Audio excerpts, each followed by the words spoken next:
What's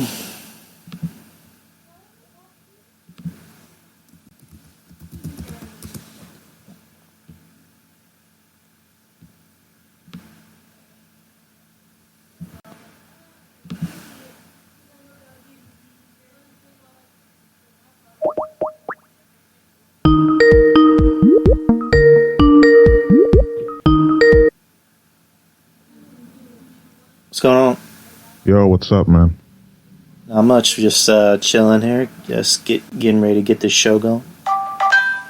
Nice, nice. Just, dusting off my equipment. Okay. Give me 1 sec. I'm just working on some audio stuff to see if this works. No problem. I have this going on Spreaker, and that's working. And I'm trying to see if you're able to get through on whatchamacallit, on Discord. Gotcha. And you can hear me okay, right? I can hear you just fine. I'm Awesome. just trying to see if everyone else on Discord can hear you. All right, all right, say something else. Something. Oh, shit, for some reason you're not going through. Really? Yeah, because I don't know if you have Discord or not. Whenever I'm talking, I can see the light pop up, but for some reason when you're talking, no audio's coming through. Yeah, because it's not showing the light popping up when you're talking, which I don't know why. Let me just try one more thing. If not, then unfortunately, people are just gonna have to switch over to listening to the show on Spreaker. Oh, speaker. Okay. Because you're coming through on Spreaker. Okay.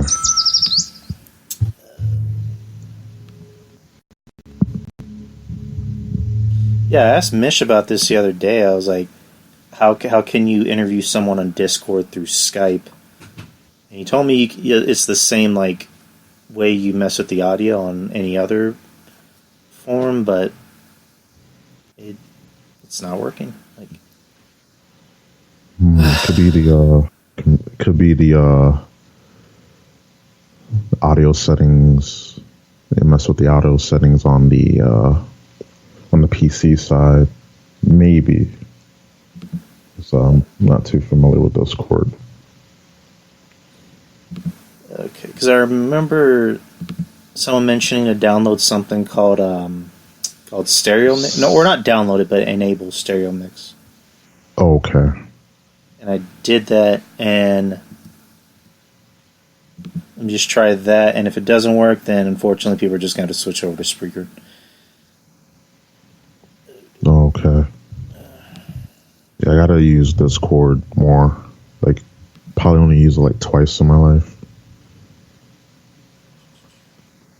It's everyone is migrating to it.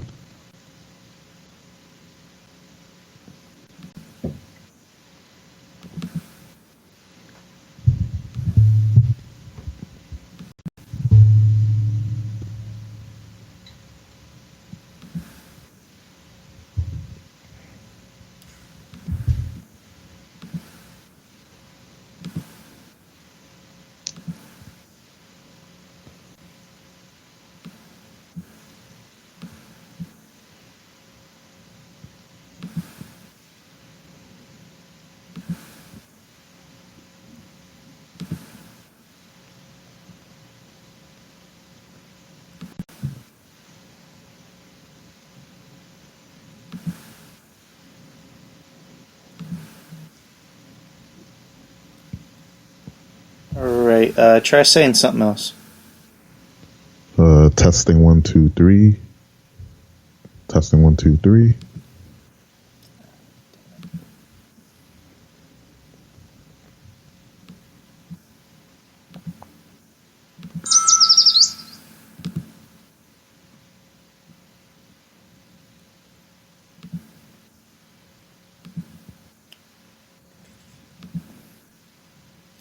Alright, yeah, it's not going to work on Discord for some reason.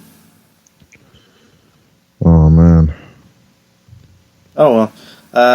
Yeah, I'll just put it in here just to let everyone know. Just to go over to Spreaker. Just give me 1 second. Sure, sure.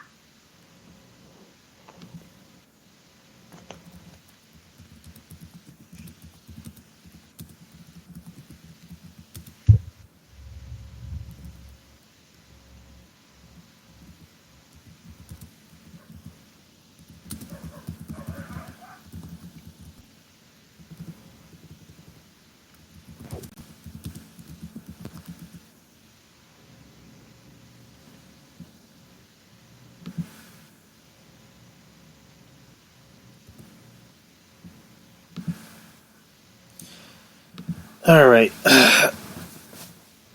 So, anyways, you still there? Yeah, I'm here. All right, just making sure. Let's just do the intro. 3, 2, 1. Hey, everybody! Welcome to the show. It is Thursday, December the 19th, 2019. Pretty chilly over here in San Antonio. It is the Drew Yari Show, and I am your host, Drew Yari. And with me tonight is my special guest, returning to the show from the Ruben Prime TV podcast. Ruben Prime, how you doing, Ruben? I'm doing great, Yari. Again, thank you for having me on.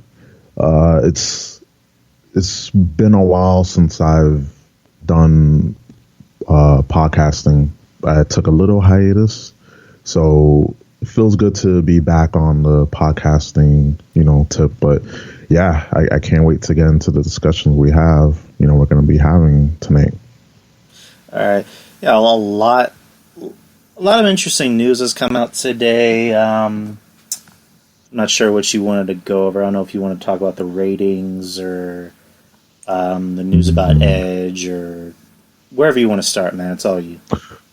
Oh, we can talk about Edge. Like that one just kind of caught me by surprise, but with the whole saying never say never, especially when it comes to wrestling. Like, with Daniel Bryan coming back, I figured it was only a matter of time before Edge came back in some sort of capacity. And I'm an Edge fan, and I'm glad he's he's returning. I'm really glad because he was one of my favorites. And his just with the injury, the career-threatening injury, and he had to retire. At least we have him coming back, and we'll definitely see a match. I wonder who he will face. Like, he has a whole a nice pool of wrestlers to face. So I cannot wait. Like, this WrestleMania season is going to be pretty interesting. Yeah, for anyone that's not too familiar with the news, Bleacher Report Wrestling on their Twitter reported that Edge apparently had signed a new deal with the WWE, which per his deal would see him returning to the ring. They're not sure the specifics of the deal. They're not sure if it's full-time or if it's just a part-time thing or what have you. I can't imagine Edge coming back to a full-time schedule. I would think it would just be as maybe a legend schedule, him just making a surprise appearance at Royal Rumble.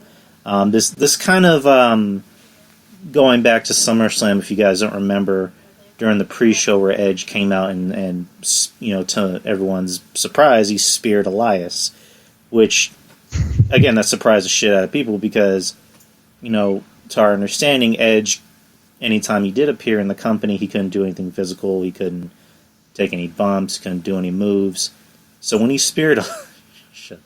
My girlfriend just walked into the room and she's trying to distract me. She, going back to Edge, he speared Elias, so it surprised a lot of people. So, and then there was the rumor that he was cleared for more physical activity to be in the ring, and this kind of confirms it. We haven't heard anything from Edge himself, Adam Copeland himself, but of course. As of now, the big news or rumor, which I think is kind of preceded, being a rumor, because now a lot of legit sites are sharing it and not Gene's wrestling cast, reports. Yeah, some Hammenegger wrestling website. and not to shit on Gene. Gene's a fine wrestling cast, even though I just made that name. Yeah. But like legit wrestling sites are confirming that that Edge is apparently going to come back, and he might even return at the Rumble.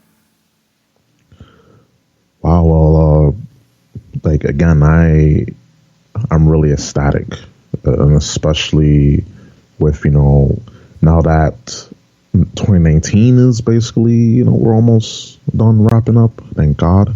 But 2020, I cannot wait because always gonna have something interesting happen in the road to WrestleMania. So if it's just a one-time deal, or maybe I'm not a greedy person, but if he wrestles 2 times, I'll be happy. But if he wrestles 1 time, if it's just a short, appearance at the Rumble, gets a little physical,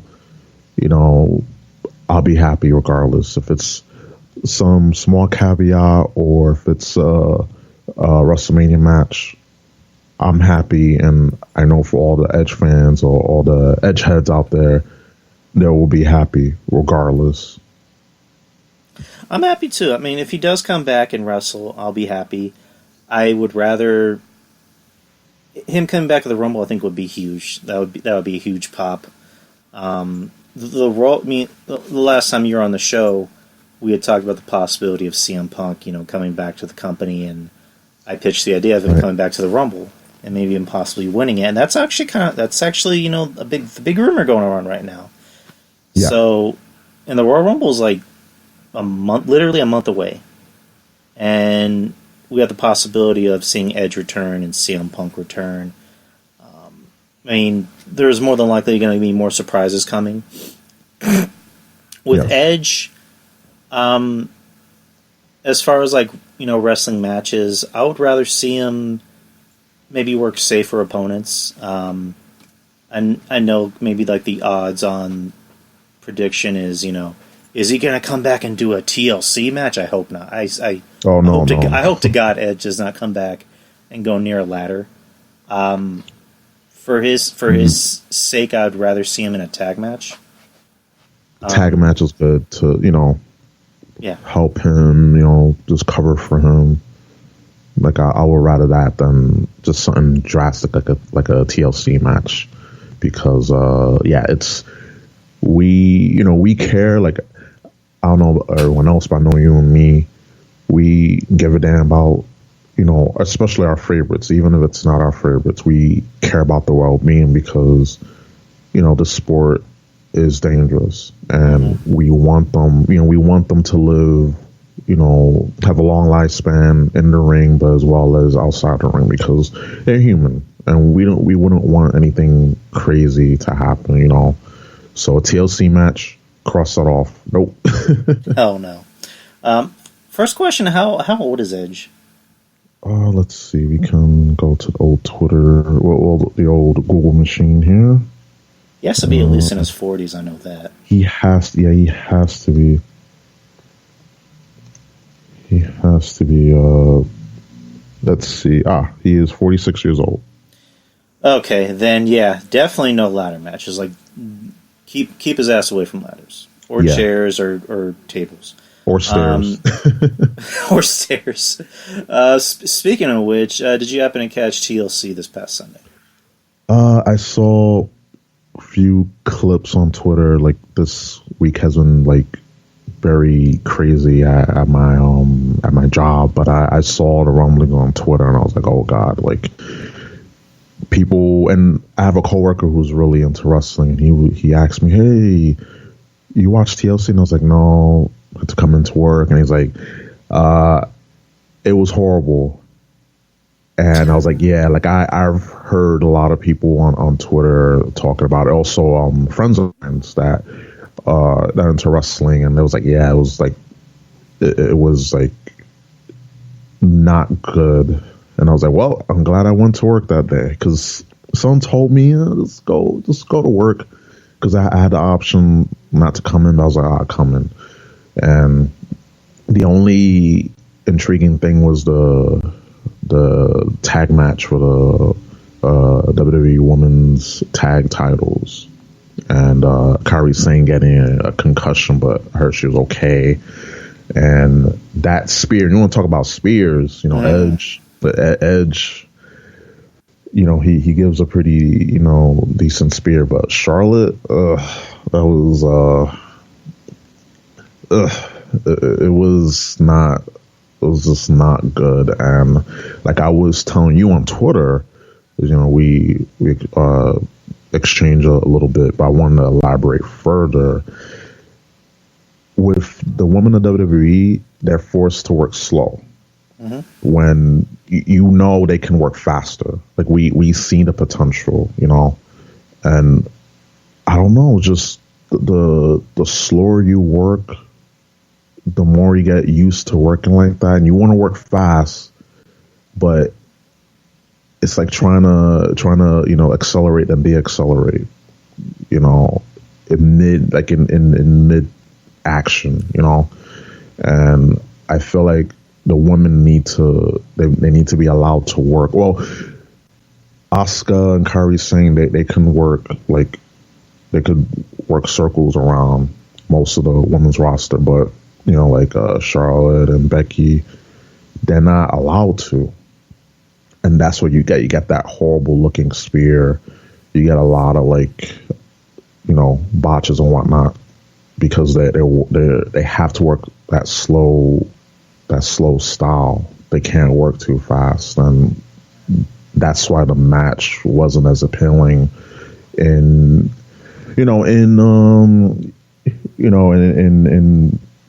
versus on paper. When it was actually executed, it didn't look good, and I was very disappointed. Like what I stood that I saw and what I heard too. Like awesome match on paper, and and Bray and the Miz. It was for what I saw, I enjoyed the match. It was only those two matches that I actually took the time to look at. Everything else was just like a filler pay-per-view, unfortunately. But what do you thought? Me rambling. Overall, I mean, we had this discussion before. These gimmick pay-per-views need to go. Yeah. Overall, the pay-per-view, I give it maybe like a 6 out of 10.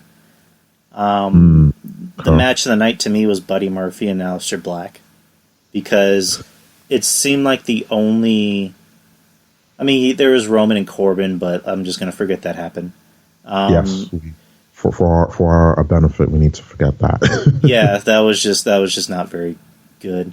For Black and Murphy, it seemed like the only match on the card that had a story, and. Right. The one thing I liked is that they didn't try to make Murphy look like a bitch in the match. Like, they didn't have him try to run away from Black. Like, no, they actually had him stand in the ring and wait for Black to get in the ring. Like, okay, motherfucker, come out, come here.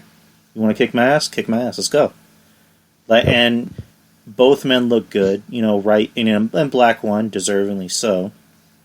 Of course, it looks like they're moving him out of this.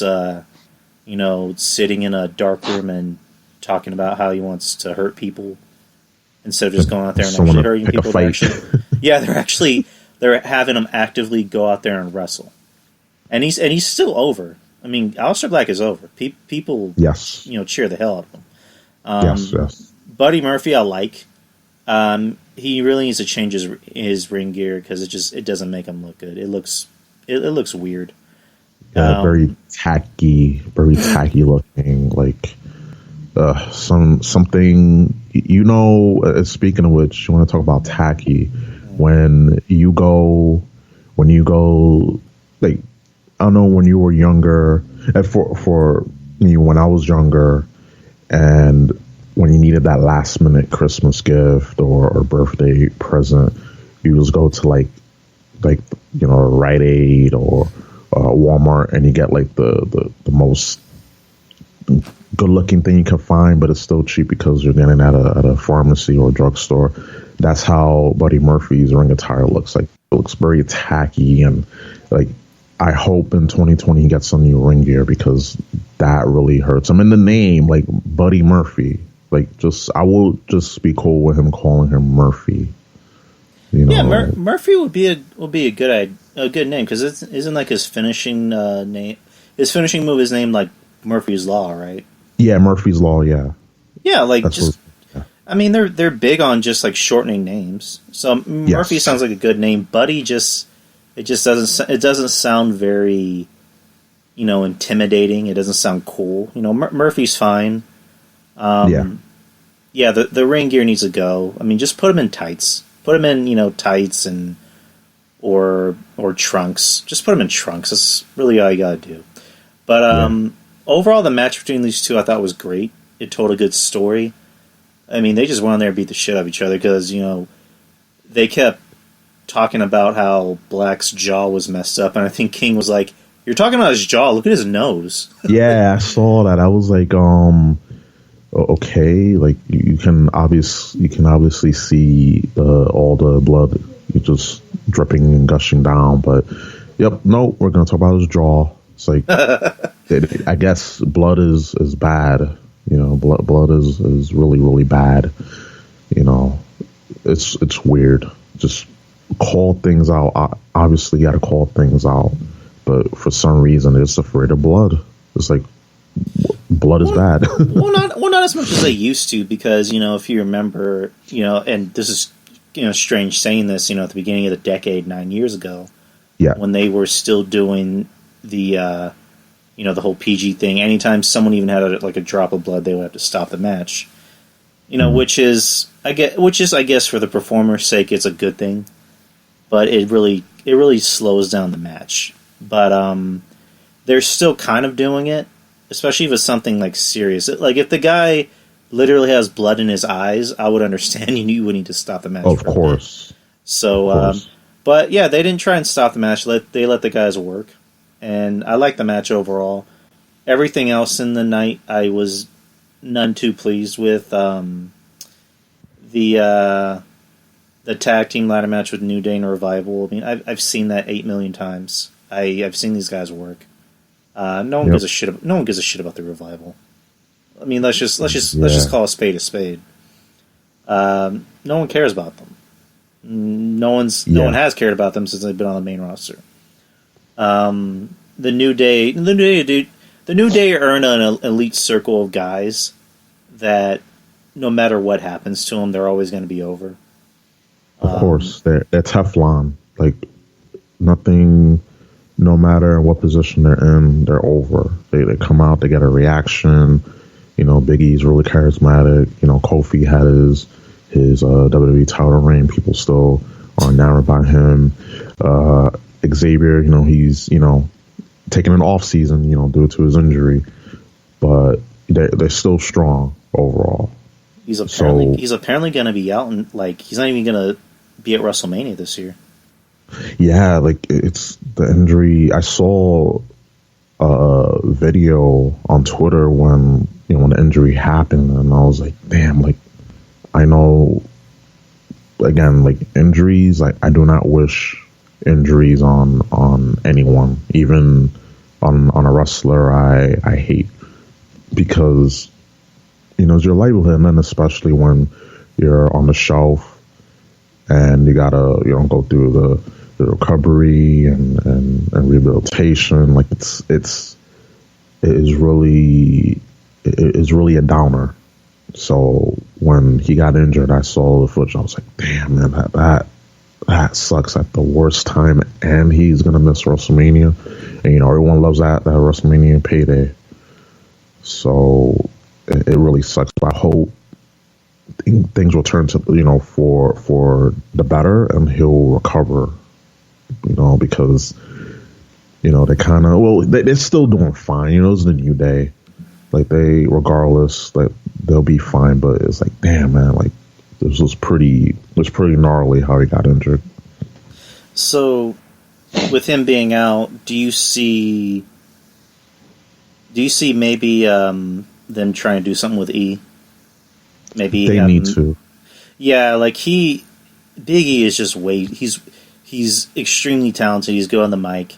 I don't know if you listen to their podcast, the New Days podcast. It's actually really good. It's called Feel the Power. It's on Spotify.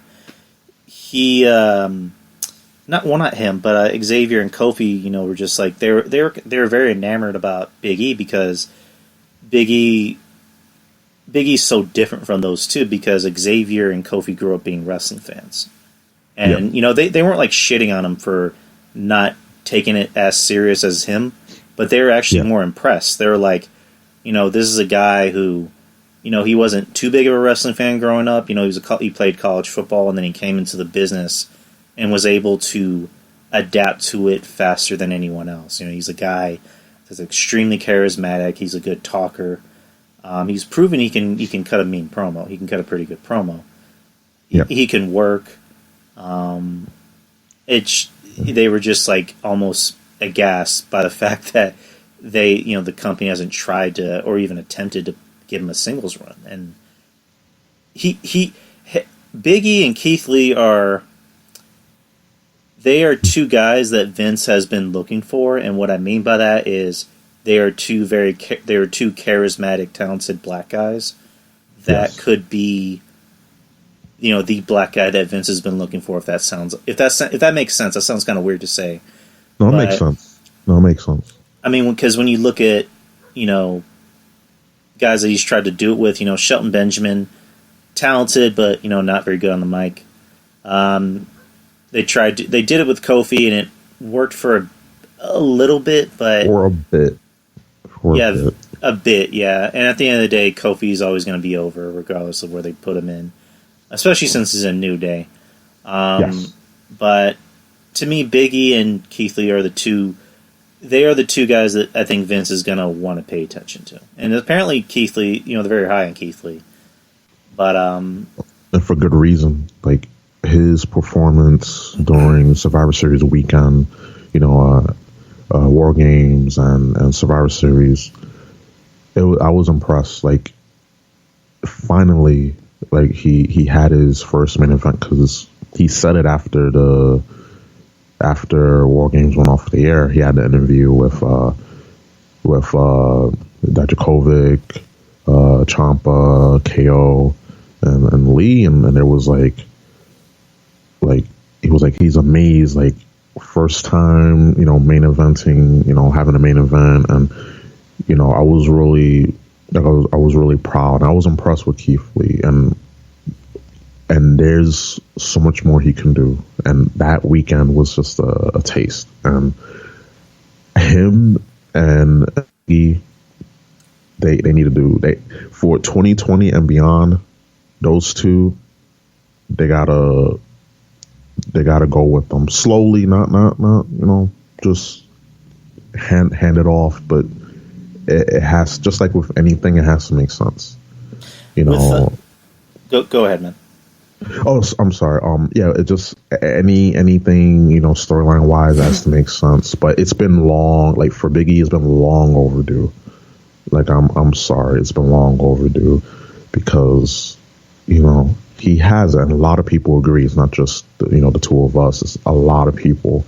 The consensus is out there. Like he has it all, and especially, I mean, if they were to have him go heel, even though I wouldn't have him turn heel. At first, I was like, yeah, turn him heel, because that's not, you don't solve problems like that. So if they're gonna do it, fine. But if not, they still need to go with him, because especially with the talent pool that they have, it's, I don't know what they're doing, man. Like I'm still just dumbfounded. What are they doing? What are they doing? Exactly. With Big E, like what you just said, do it in a way that makes sense. Don't just rush it.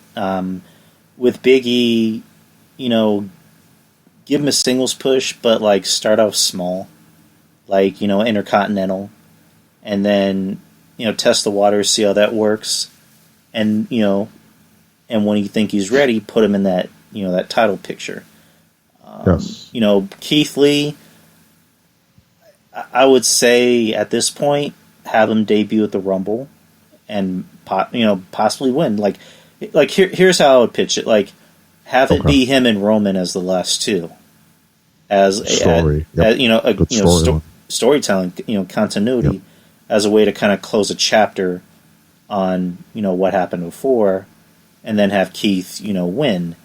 Because I honestly can see Keith as a competitor against Brock, and possibly even beating him. Yeah, I could.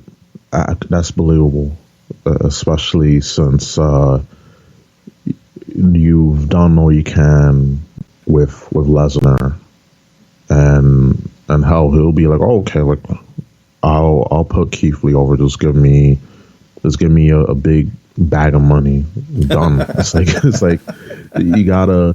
I would believe like 100%. That's how a lot of things go down with Lesnar, because he's like, just pay me. Like, I don't care, just pay me. A lot of times, when it comes to, Lesnar, hey, we put the title on you, okay, give me money, cool. Oh, drop it to this guy, okay, give me money. So it's like, it's there. Like, you have Keith Lee go over Lesnar, and I feel that would be a great WrestleMania moment, and you build that from, especially with Lesnar and with Keith Lee and Reigns, you can have that story going, because they need to build stars. They seriously need to build new stars and just keep at it. Not just as soon as they win it, like they did with Kofi, they just suddenly lose their heads, So they really got to do something with building stars, because they seem to get it right when building that chase, and then when they get it, it's like, oh, we don't know what to do. Just throw shit to the wall and see what sticks. Like, you can keep telling the story even though the person is champion. It doesn't stop when they become champion. It's still, the story keeps going. Even if they don't win, there's storytelling in that. There's a redemption arc, but I don't know. Just storytelling, it's kind of a lost art in the world of wrestling. It's too much flips and kicks. Too much flips and kicks. Like, no Out Loud Mud Show. Yeah. Oh, Lord. These motherfuckers with their flips and kicks and their cosplay wrestling shit. But yeah, I agree with you. You hit the nail on the head about that when they have the chase, they have the storyline going. But do you think for Kofi's case, it's because they were kind of giving him damaged goods as far as opponents go? I believe so. They gave him Kevin Owens, which that should have been a good match, but it just didn't click. And then they gave him Samoa Joe, and that didn't work. And then they gave him Dolph, and that really didn't work. And you would have thought him and Randy would have been a good feud because of their past, but then they decided to have their match at SummerSlam end in DQ because Randy just literally stared at his kid, and his kid wasn't selling it. No, he wasn't. And again, that's another thing that probably would have driven Jim Cornette mad. But your fucking kid couldn't sell it. He would have slapped him like Santino. Oh yeah, you didn't know what was going to happen.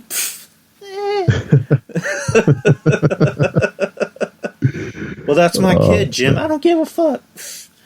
Hey, he's got to sell. You got to be able to sell. Doesn't matter if you're 16 years old, 8 years old, or 40 years old. You got to be able to sell. And you got to sell, motherfucker. and it's the thing. It's like psychology that isn't there, And on paper, with all the history that Orton and Kingston had, like, it made sense, but it just didn't click. There was some good moments, don't get me wrong, but just overall, it just felt flat, and that's because Kofi, wasn't at that level as he should have been, especially having been in WWE for 10 years and finally winning the big one. And that moment was special. Like, I watched it live. It was a big deal. And you seen, Biggie and especially Xavier, just in tears. I was like, like two things. It was such a good moment, and two, I wanted to hug Xavier Woods because he was like so like just overwhelmed with just happiness. Like, wow, like my friend, my brother in arms finally did it. And then it's like, oh, just have him thrown against anyone, and it didn't make any sense. So in reality, Kofi should have like hit his booking after being champion when he won the big one. It was just so poorly mishandled, and everyone can agree with that. And it's like you have like, now what went wrong. Don't do it again. But we know they're gonna do it again because it's WWE. So I pray that they do Big E and Keith Lee justice, that they don't just repeat the same mistakes. It's just Bush League when you have a lot of just so many cautionary tales, and they still they can't help themselves. With Keith Lee, since it looks like he could face Brock, so that'd be the Raw title. Yeah. So like, say he wins, who right. would he who would he really face after that? Like, who's some believable opponents for him? Like, you have Seth, who's a heel now, who's looks like he's growing into the heel role. You have Kevin Owens, and really, there's nobody else. Do you think just a lack of talent that's on the show do you think the lack of talent that's on the show kind of hurt Kofi's run? I think so. No doubt, because again, you had KO and Kevin Owens, good match on paper, but wasn't executed. Samoa Joe, like, I felt and everyone else felt that he should have then won, but of course that didn't happen. So people were like, again, if Samoa Joe comes out, talk a big game, and he loses. He just comes out and loses. He was how Bray Wyatt was before, when he just the eater of pins. Yeah. Talks a big game and loses. So the opponents that he had weren't incredible. Also didn't help that it was trying to make him be like Stone Cold, be a badass instead of being an underdog. Yeah, they really should have just made him the people's champion. Like, what that promo that they showed where he went back to Ghana and he visited the people of Ghana and his family, and he actually got to talk to, like, was it the King of Ghana, I believe? That was a good promo. Like, that should have been what Kofi Kingston's character was. Like, that would have made his run a little bit more enjoyable, and that would have made him a little bit more sympathetic and believable. I mean, not sympathetic, but just it would have made his character a little bit more believable, and not, hey, I'm gonna kick your ass, I'm gonna open up a mud hole. It's like it for Kofi, that doesn't work. That's never worked. Sticking out the middle finger, like, ooh, it's like a edgy teenager. It's like, ooh, look at me, I'm all rebellious, I'm throwing up the middle finger. It's like, okay. I'm handing out pancakes, and I have a caved in chest, and yeah, I'm gonna kick your ass. Let's go. It's like, nah, it didn't work for Kofi.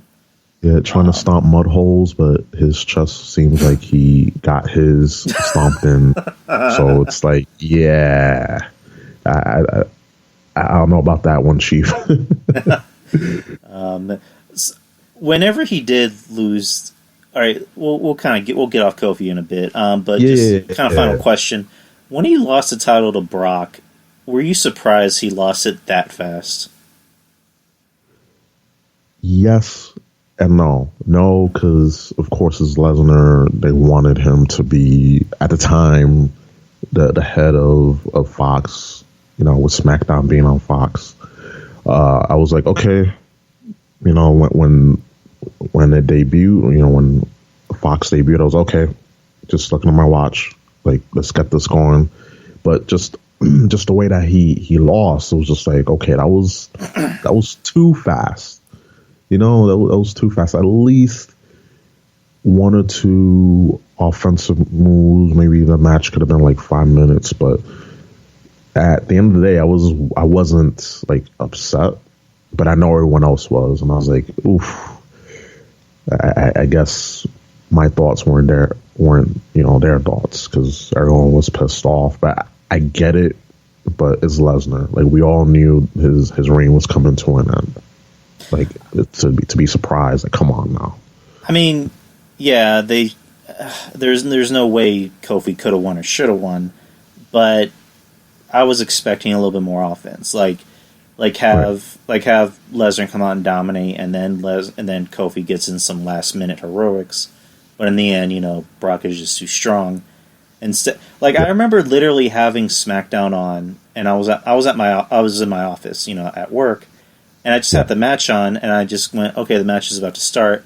I look at my screen, and then I look back, and Lesnar already has a title. I'm like, what? What the fuck? Like, it was that fucking fast.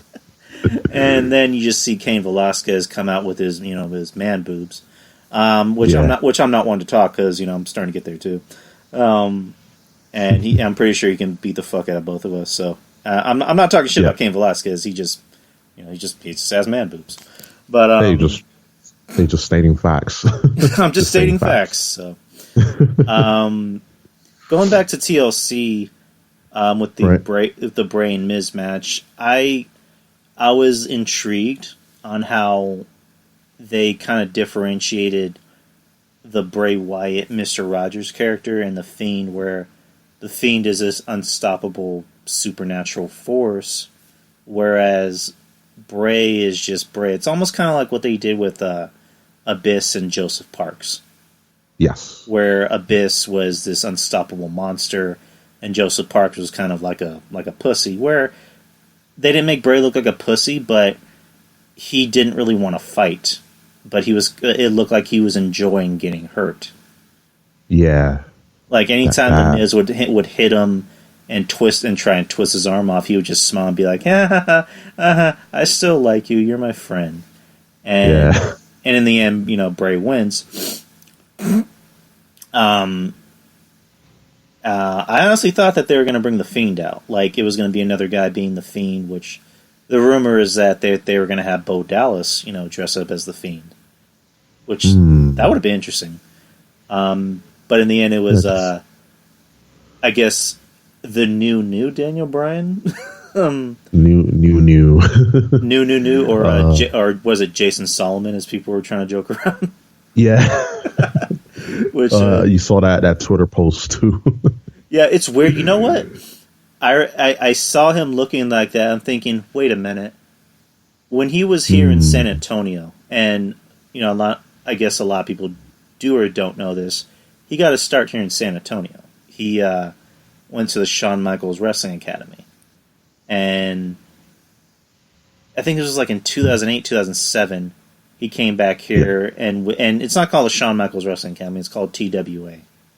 And he came back here to have a match with somebody, I'm forgetting the name. And I'm just thinking to myself, that was like 11, 12 years ago. He still looks exactly the fucking same. Yeah. It's crazy, dude. Like, I saw the Daniel Bryan, like just like a photo of how he looked like every year in this decade. I was like, wow, like, it's like turning back the clock. Like, we gotta know, like, for 2020, we must find out his secret. Like, we gotta find out where he's keeping the Fountain of Youth, because he looks the same. I saw comparisons like, okay, is this, you know, did we go back in time or something? Did I, like, hit my head or something? Because he looks pretty much the same, but it's like he takes good care of himself. And I was a vegan. I was vegetarian, and then I became a vegan for was it 2013? Same year my stepfather passed away, so it's like kind of refresh my body, and a way to mourn. And it was a nice experience. So for someone that's a lifer as a vegan, like, he takes good care of himself. So it has to be more. It has to be some like secret potion or something. I don't know, but we gotta find out, because it's pretty amazing. Like, he still looks the way he does, and like, wow. No words, just wow. Like, because all right, I think there was a point where he said he stopped being a vegan. Like, he was eating meat for a bit, and then I guess he's a vegan again. He just, I don't get how that guy continues to look the same. And I mean, I like that look on him. I was never a fan of the whole goat look, the whole homeless, bearded, shaggy hair look. I never liked that look. I like this look on him now because it makes him look a little bit more lean, a little bit more tougher, a little bit more what's the word? I guess not edgy, but this look is better on him, and you should keep this look. The Yeselmania from 5 years ago. That's that's in the past. He really should keep this look. Yeah, I agree. I agree. Like what I said about the New Day, about always being over no matter what. Daniel Bryan, he's one of those. He's on that short list of guys, and it's an awfully short list. Of guys who can just continue to be over with the crowd regardless of where you put them at, whether they're at the beginning of the card, they're in the middle of the card, or at the top of the card. And for a guy like Daniel Bryan, it looks like it's going to be him and the Fiend again, or maybe even just Bray Wyatt. I don't know if they're going to keep the Fiend away for a bit until maybe WrestleMania or Royal Rumble, because they've kind of overexposed the Fiend. I agree. So I'm interested in what they're going to do with this new Bray Wyatt character. Or, I mean, it's new. I mean, because we know who Bray Wyatt is, but this is a new character for Bray Wyatt. Yeah. So, supposedly the rumor is that at Royal Rumble it's going to be a triple threat. It's going to be Bray and Miz and Daniel Bryan.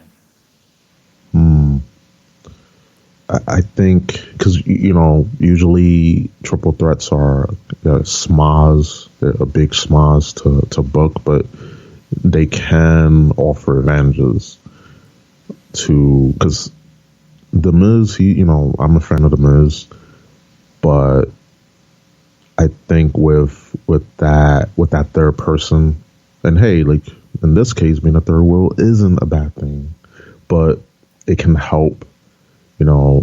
Give the Fiend some time to to wrestle, or they can just, the two of them, they could just go after the Fiend, and he'll just stand up, rise up.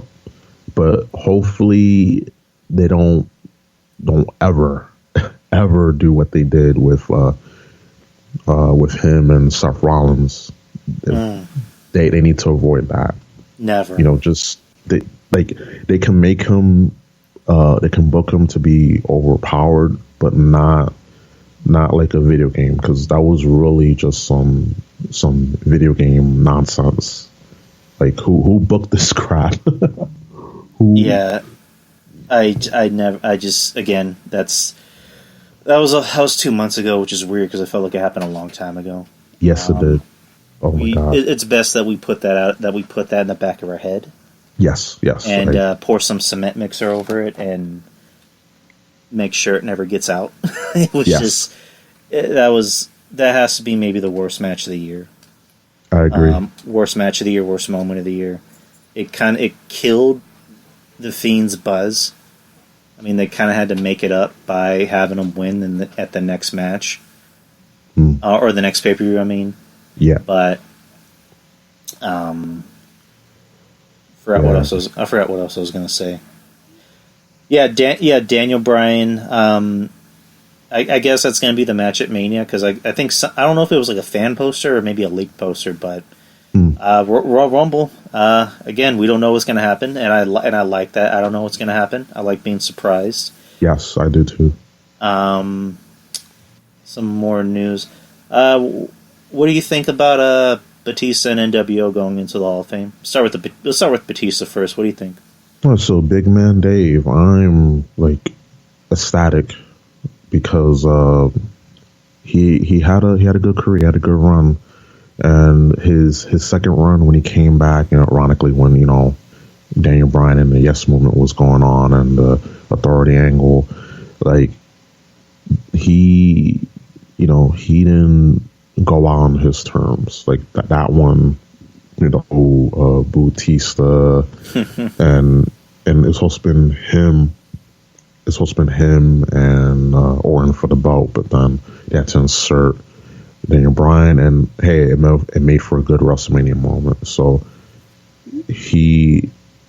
that was like kind of like the shadow of the only blemish. But hey, what can you do when someone is hot? You go with them. At least that's how it's supposed to be. But with Dave, he had a good career against someone that just came into wrestling, and he got it, and he became a star, very successful in and outside of WWE, and I cannot wait. Is he?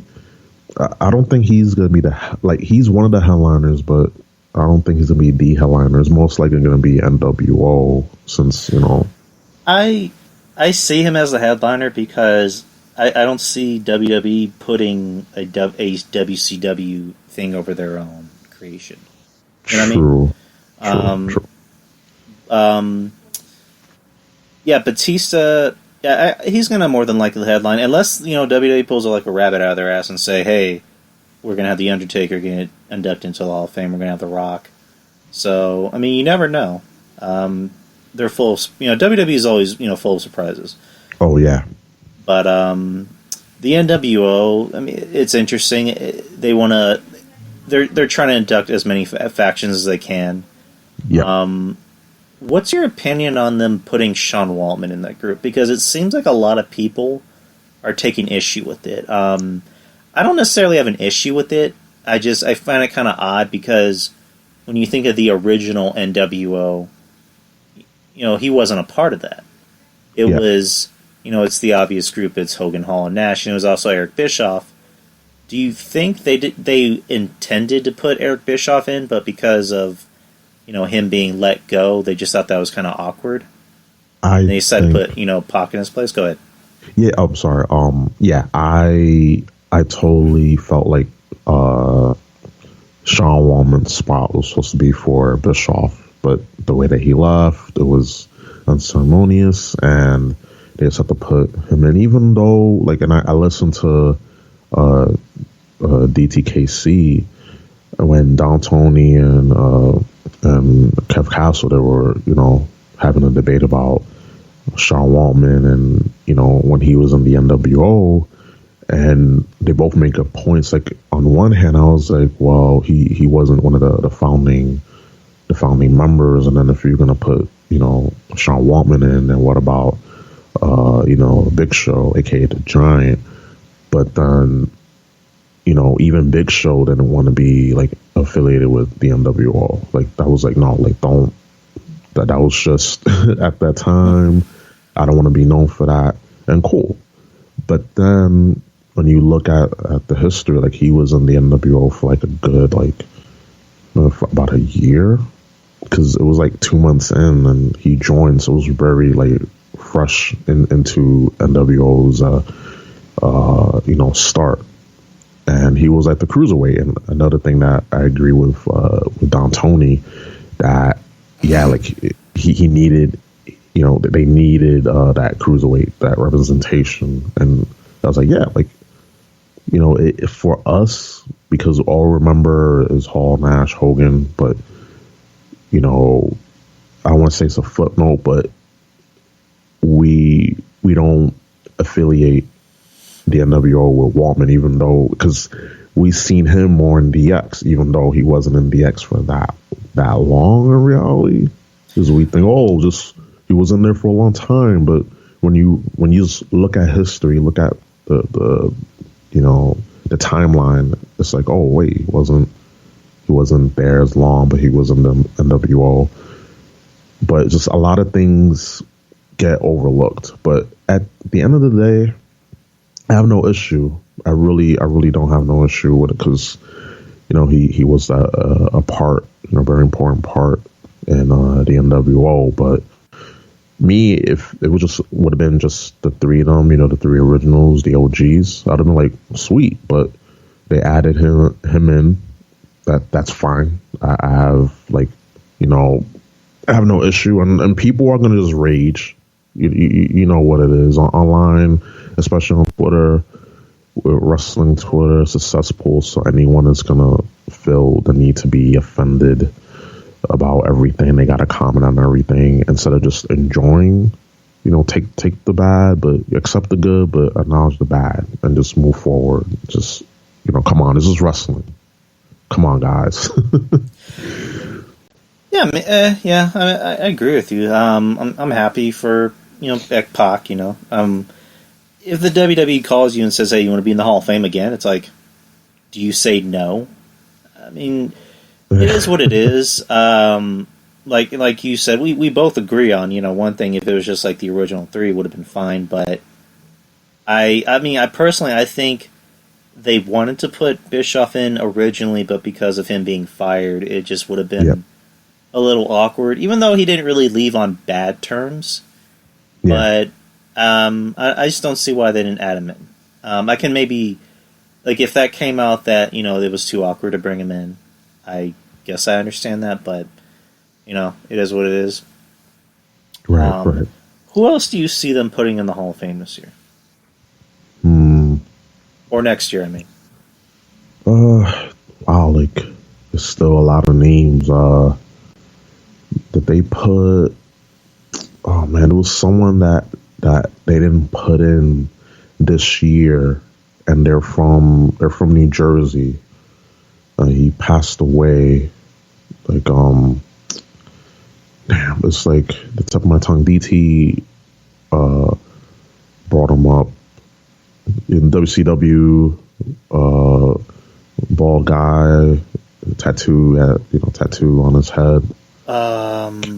Saturn? Tip of my tongue. No. Damn, it's he's from Asbury Park. Bam Bam Bigelow. Yeah, there you go. I feel like he should be in there.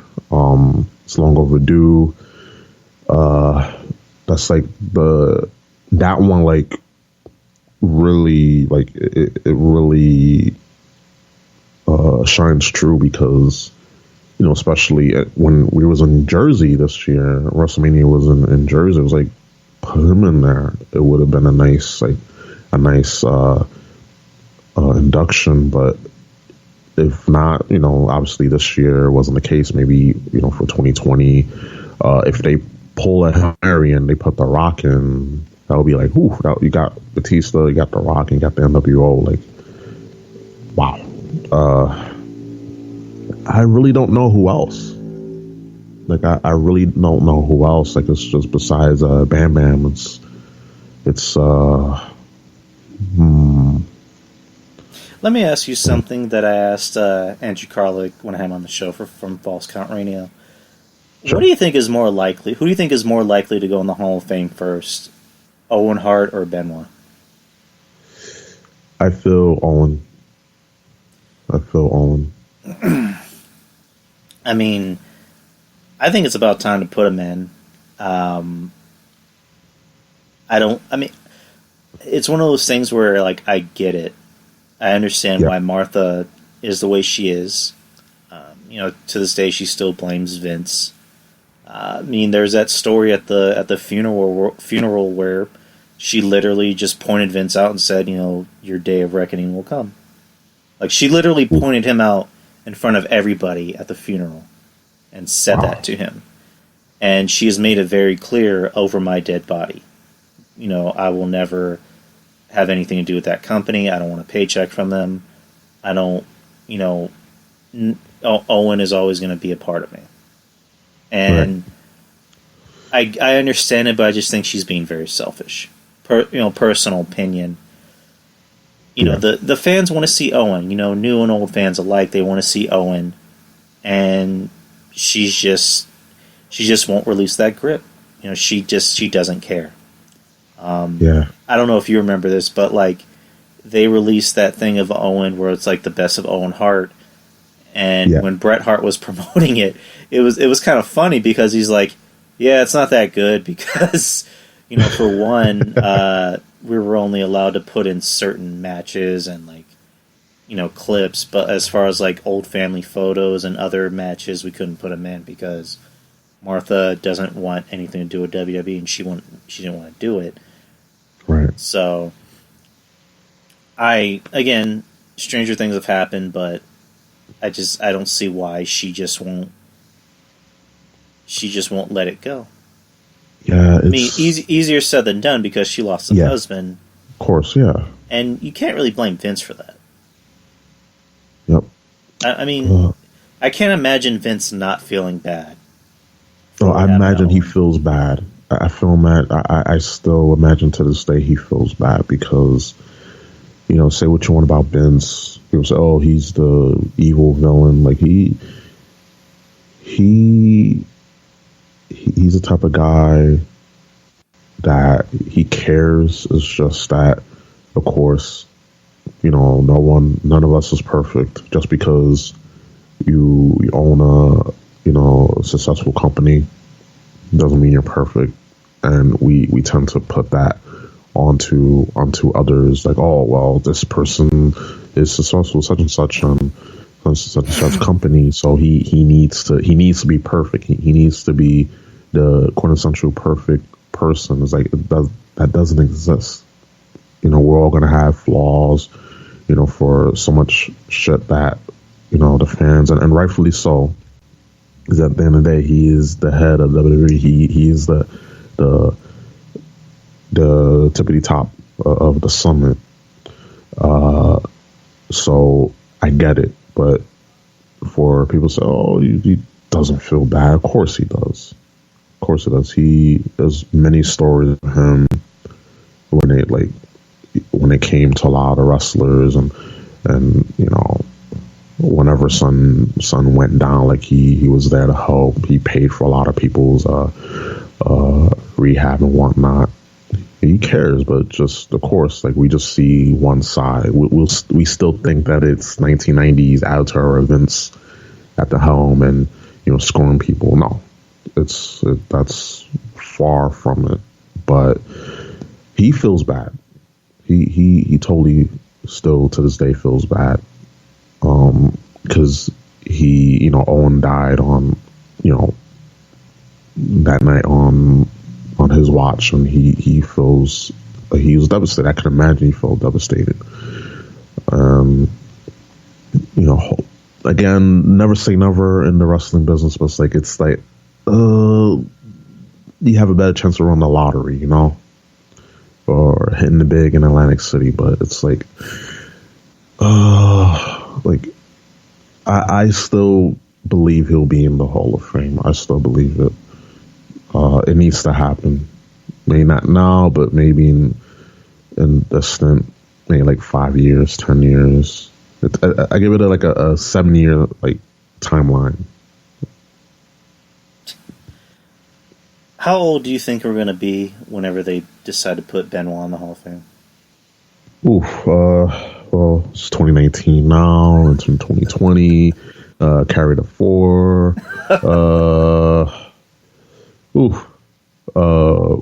Maybe after Hell Freeze is over. Maybe after that. We're just going to cryogenically freeze ourselves. Probably, yeah. Is Benoit in the Hall of Fame yet? No. Put me back in. just put me back in.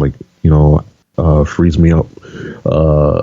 We're gonna be like in Futurama, where you can cryogenically preserve yourself, and it would be just heads on the jar. I think that's when Benoit will be in the in the Hall of Fame. I still think the Radicals should be in the Hall of Fame. I I feel like they should be in the Hall of Fame, but it's like it's just no matter what, like it's that dark cloud is still hangs over with Benoit. It's unfortunate. You know what he did was fucked up, but he was an awesome wrestler. Tons of matches in ECW, WCW, and WWE. So it's just a shame, but we get it. We get why, but it's still such a shame.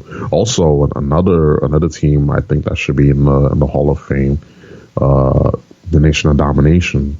I still think that that'll be a way to Rock to get in. Maybe after the Rock gets in by himself, because if the Rock gets in like this, of course all the focus will be on the Rock. But if he gets in first by himself, then it makes sense for the Nation of Domination to be in, and maybe that's the way for Owen to get in.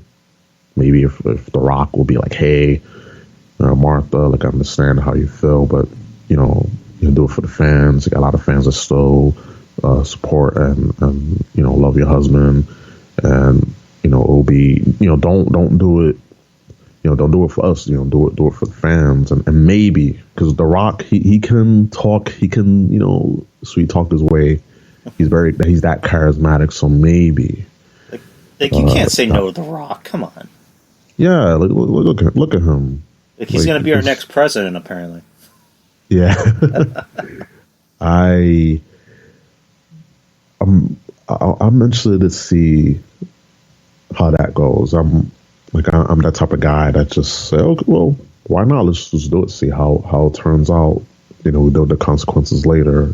Just like in computers, you can use virtual machines. And we can have that. Oh, let's see. We put this guy as our president, that guy, that woman, in a time in a virtual machine. I will. Ooh, that would be so much power to have. That'd be so much power to have. You book WrestleMania matches. You can book long term.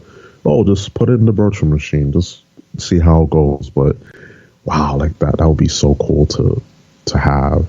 Because I'm into computers and whatnot. So just that and put into wrestling. Imagine, but that would be too much power for anyone to have. Well, what would really benefit wrestling is if a Lazarus Pit was an actual thing. It's like let's take Steve Austin and dip him in. Let's make him 20 years younger. All right, there you go. It's like we need more stars. We can't, we're too lazy to create more stars, so let's just make our stars younger. Yeah. Speaking of the Lazarus Pit, a lot.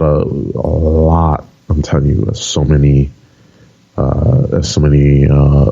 dream matches that we never thought we had. Sting in the Lazarus Pit, Goldberg in the Lazarus Pit, Shawn Michaels, Undertaker. Like he'll be on the top of the list. Put him first. But then you got to go through limbo to get his soul, because when you go in the Lazarus Pit, your body comes back, but your mind is still. What exactly is a soul? It's like he doesn't need a soul. He just needs to go out there and wrestle. Come on, he doesn't need a soul. Soul schmole. Yeah. Yeah. Speaking of stars, our good buddy Killer Cross finally got his release from Impact Wrestling. Yeah, I was just scrolling down Twitter and I seen that and I was like, here we go. Our boy Klondike Bill was like, yes, yes, that was pretty dope. But yeah, man, I like about time, because Impact, they have what they got going is pretty good. But it's like, damn, like they just dropped the ball with this guy, and this guy, man, like he has it, and for him to be underutilized, and it was all because he didn't want to bleed like he didn't want to blade, and it was like, oh, we're just gonna have you blade with this person and not go through the proper, health, proper protocols. I'm like, that's reasonable. I'm not just gonna blade and not, go through the proper channels, make sure that, he's clean, I'm clean. It's like, why? And it's just so petty. It's just really petty. I'm interested to see where he goes. I think he'll chill in the Indies. Maybe if he goes to New Japan for like a year, hone his skills for a year, and then come back. Even though he has it, but I feel when you go down there to New Japan, you're able to like get away with a lot of stuff, a lot more stuff than you will do in NXT, WWE, and even AEW, because in New Japan, like, you saw the resurgence of John Moxley and Chris Jericho, and you saw how vastly different they were. AJ Styles too, and AJ Styles too. Like you go back and it's like, wow, like AJ Styles went to New Japan and he really like honed his craft, because we know him from the Impact days, but even then he was still like a diamond in the rough. Mm-hmm. And I'm interested if he were to do that first, then come down to maybe, up north, maybe he goes to AEW, or maybe he goes down to Florida to NXT. The logical choice he will do is go to where where Scarlett Bordeaux is, which is in NXT. Yes. But what I really want is for him to do is go to New Japan, then come back. That's like the most logical. But he'll go to NXT. I feel like AEW, while they did show promise, that honeymoon phase is over. We'll talk about that later on, but. Yeah, because if anyone doesn't know, and like I said, we won't jump to that just yet. The ratings did come out for AEW, but like I said, we won't talk about that just yet. We're just going to finish up here talking about Killer Cross. Cross, to me, I think he's going to go to NXT mainly because Scarlett's there. I think Scarlett kind of teased it on social media. Sharing a picture of both of them, and the caption said TikTok. On the video that Killer Cross put out, which it's obvious that Killer Cross is a big horror movie fan, because he put out a clip where it had a quote from a horror movie and had like an old school VHS setup where he's just sitting there smiling like a creepy motherfucker, which I thought was pretty cool. And he's just thinking about the possibilities of who he can face. And it's showing NXT opponents like Matt Riddle and Adam Cole. And then it shows Roman Reigns, which Roman Reigns versus Killer Cross, I think that'd be a pretty good match. Like, I agree. Two guys that can just go out there and beat the shit out of each other. Like, that'd be pretty cool. Keith Lee, Brock Lesnar, which, that would be interesting. That would be interesting as fuck. Yeah. And, of course, it shows AEW, him and John Moxley, which I think they had a match in the Indies, if I'm not mistaken. Huh? So I think NXT would be the better matchup for him. I mean, he can't be Killer Cross. They would probably call him Cross, which, I mean, that wouldn't be bad. I mean, that could be something you can sell on shirts.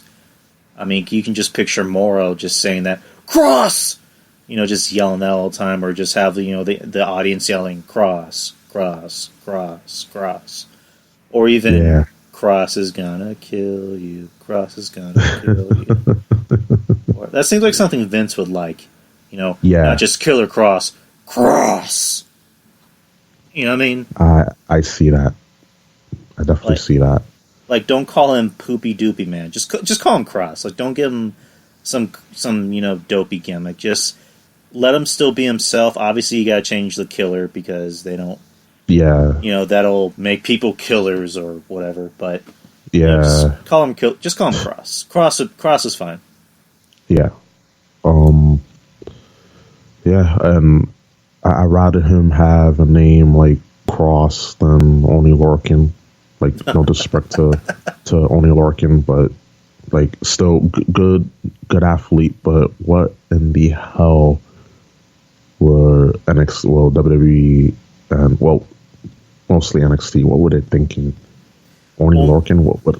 That name right there is a quintessential to being buried. That's a burial right there. Like, what? what do you think is worse, Oni Lorcan or Cassius Ono?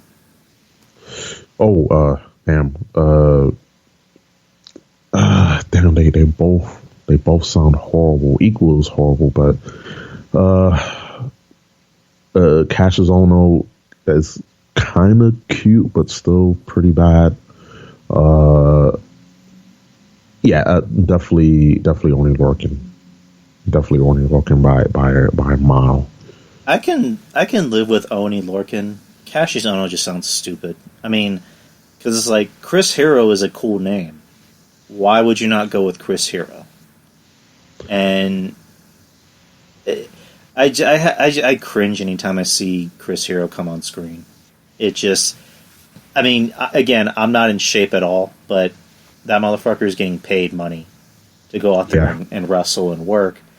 You know, I mean, supposedly, and correct me if I'm wrong, doesn't he have like some type of disorder where I guess he gains weight regardless, or is that true or not? Let me try. I heard I heard rumblings on other podcasts because it was like he came in. I remember he came in, and the reason why like he was released was because of his weight, and they brought him back in. It's like, what? Like, I never understood why.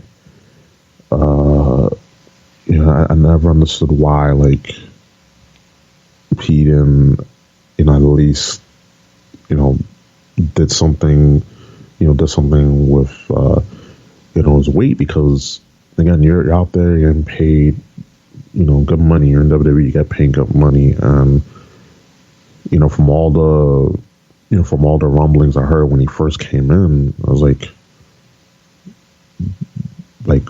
what's so good? Like, I'm looking at this, like, I don't see much, but I don't know, like, I really, really don't know.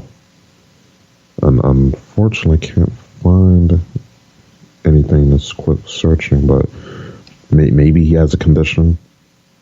I'm looking at a lot of his older photos, like he didn't look as gooey as gooey, but let's see.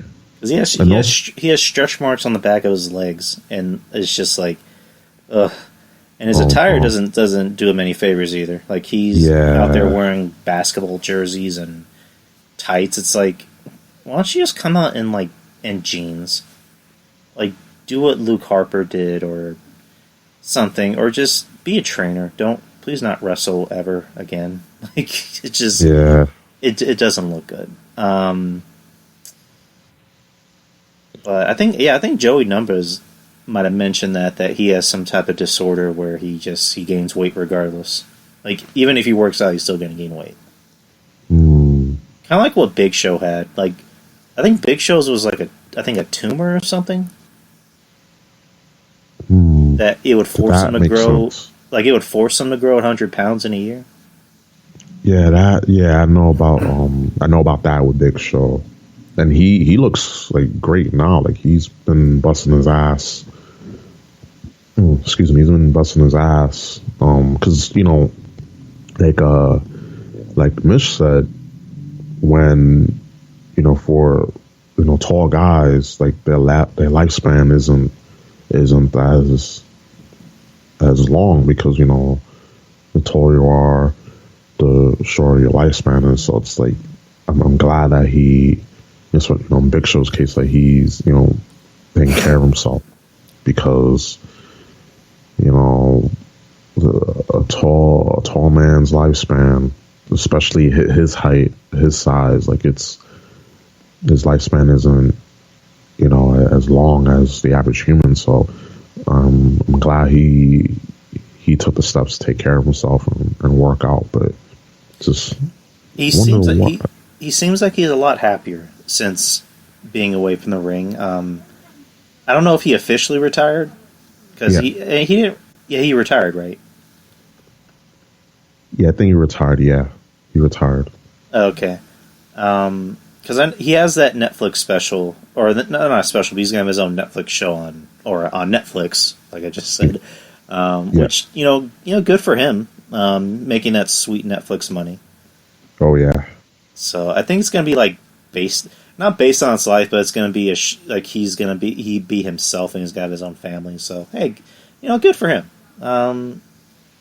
If Netflix offers you a shit ton of money to do anything, take it, and if you can get it, awesome. Because I know he kind of went through some stuff outside of the business, like he lost a lot of money to investors, and he was kind of forced to work a lot longer than he should have. Yeah, and it looks like he made all that money back because he seems he seems like he's a lot more happier since being away from the business because now he's been able to get that money back that he lost. So. Good for the Big Show. Good. So I guess we can talk about the ratings. Oh yes, please. So the ratings for the Wednesday Night Wars came out today. NXT won. NXT scored a 795,000. AEW 683,000. Wow. Which is, and somebody corrected me on this, it's actually their second lowest rating. Their lowest rating was 663,000, which was about 2 or 3 weeks ago. Well, we can blame it because the AEW fans are blaming, and Meltzer too. Meltzer was stating not Meltzer. But was it Meltzer? It was someone, but I know like on Twitter, people was like, "Oh, it's the impeachments." That's why the rate. So if that was the case, so that was the case, then NXT's ratings should have been much lower because of the impeachment. So it's like you can't pick and choose. And also when it comes to these ratings, like I'm happy that there's another wrestling company out there. It's not perfect, but regardless, people have, and we have a lot of options, from the start. So to have another wrestling show on TV, besides WWE, it's cool for a change. But when you hear these numbers, 795, 683, in the hundreds of thousands. Like it's really nothing to celebrate. I'm just like on Twitter. I'm like, I'm seeing AEW beat NXT, like the war's over. It's like, huh? It's like, and you look at the ratings, like, I thought you was bringing in million plus views. It's like, this is like chump change, and people were just so enamored with mediocrity. And talk to me and NXT has some good wrestling matches, has some good storylines. Just overall, NXT is just clearly the better show. Yeah. Because let me ask you something: do you watch AEW frequently? The first 4 or 5 weeks, I did, and then suddenly I couldn't. I can't. Like, all honestly, I can't. I haven't. I'm sorry for cutting you off. No, it's fine. It's fine. Go ahead. I was saying I haven't watched it in I think at least a month, and over a month, and I have AEW and NXT saved to my DVR. Same. So what I used to do, the reason, and if anyone doesn't know, I used to have my show on Wednesdays, and I was thinking, okay, wrestling on Wednesdays, I have something to talk about on Wednesdays, and then I realized, fuck it is hard to pay attention to 2 shows at once. So Yes. it literally gave me a headache. So I just decided to move to Thursdays so that way I can concentrate on both shows at my own pace. And I always find myself watching NXT when it's live. Even when I'm missing like the first 30 minutes, I'll still jump in and I'll just, start from the beginning, and I try to stay off of social media so I can maybe watch it with an open mind. I have not watched AEW. Like, I find myself not even bothering to watch the DVR of AEW, even though I have that option of fast forwarding through stuff that doesn't appeal to me. I just, I gave it a chance, and I like Jericho. I've always been a fan of Jericho, but it's just nothing else in this company does it for me. I have no desire to see Christopher Daniels main eventing a show. I didn't see the point in giving SoCal, whether it's SCU or SOU or SVU, the Special Victims Unit, whatever you want to call them, the tag titles when it was supposed to be for an up-and-coming tag team. And yet you give it to 2 guys that are, very past their prime. And, the whole Marco Stunt thing where people were trying to defend him. I mean, let's just call a spade a spade. Marco Stunt is a gimmick. He's not a real wrestler. He's a gimmick, and there's no shame in being a gimmick. I mean, James Ellsworth made a living being a gimmick. Hornswoggle made a living being a gimmick. There's really no shame in being a gimmick, but to try and make him seem like he's a lot bigger than he is, figuratively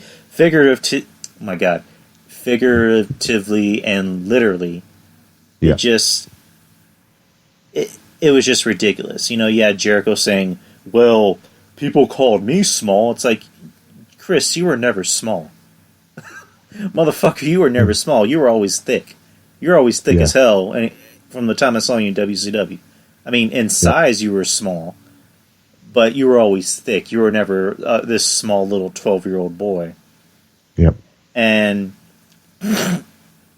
then the whole Cody thing, which I'll give Cody credit where credit is due. He has been keeping himself out of the main event hunt. He hasn't been trying to put himself in that main event picture like, Jeff Jarrett did in TNA. So, good for Cody. His weird wife who's cutting these weird gothic, high school play promos. I don't get it. Yeah. She something that you see on the CW, that's like, she does not belong on a wrestling show. Maybe if she can be on a show like Batwoman, cool, because I won't watch it, but like, don't be on a wrestling show. Just like be in the back, with one of your many degrees, which you claim you have. Again, I think it's good that they're keeping a lot of their top guys, their quote unquote top guys, out of the main event spot, because they could have easily put Kenny Omega as the top guy, but they haven't. They've been kind of making them lose a lot. So, but other than that, there's nothing that appeals to me to AEW. And then you turn on AEW this week, you have Rhea Ripley and Shayna Baszler just tearing the house down.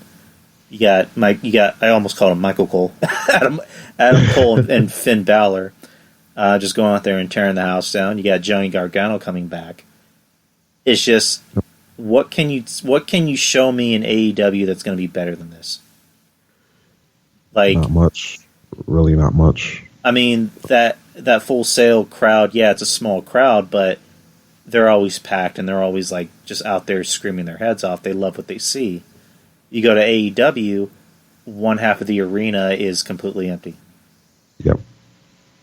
So, I don't care about AEW. Like, and I feel bad because I tried giving NWA a chance, and I'm gonna try and get back into it. I haven't been watching the show lately. I like what I've been seeing from it. I've seen clips of it, so I'm gonna try and give NWA another chance. I've been trying to give MLW a chance, but it's kind of hard.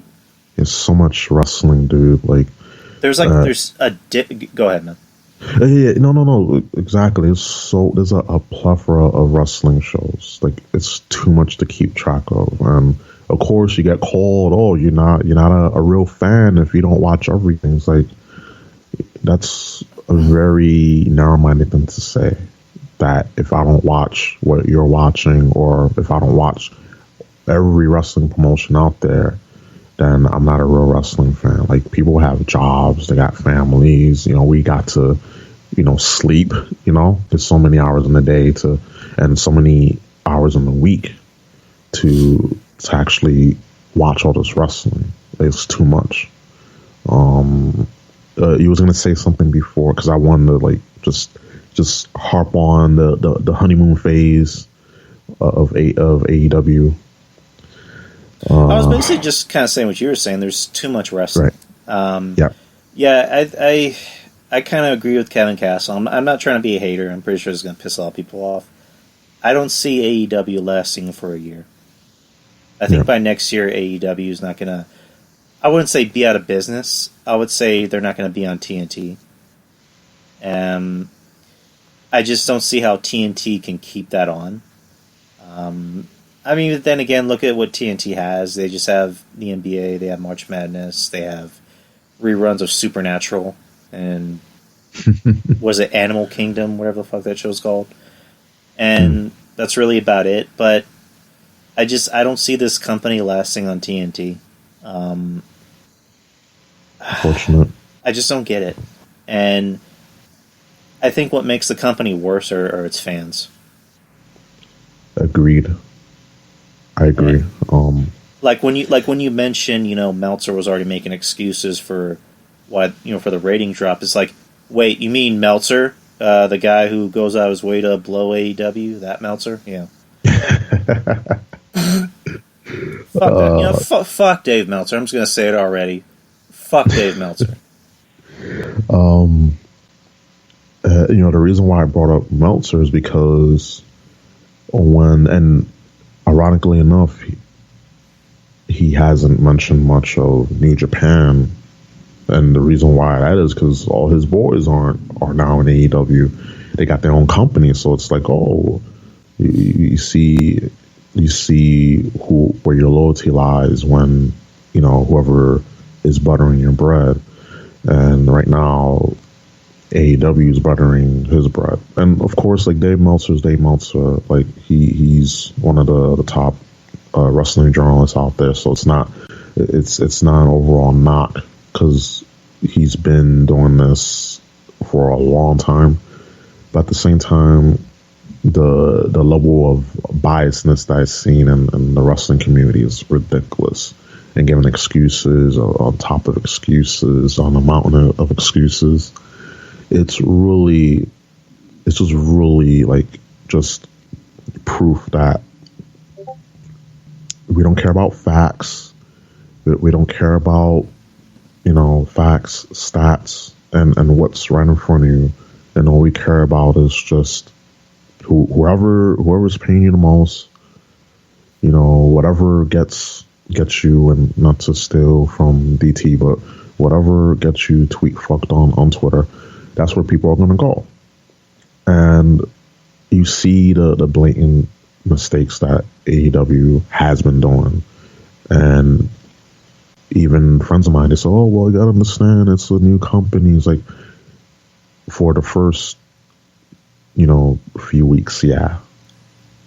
But this company is the way that they're booking, it's like, oh, we've been here for a few years rather than a few months, and that's not a good way to start things off.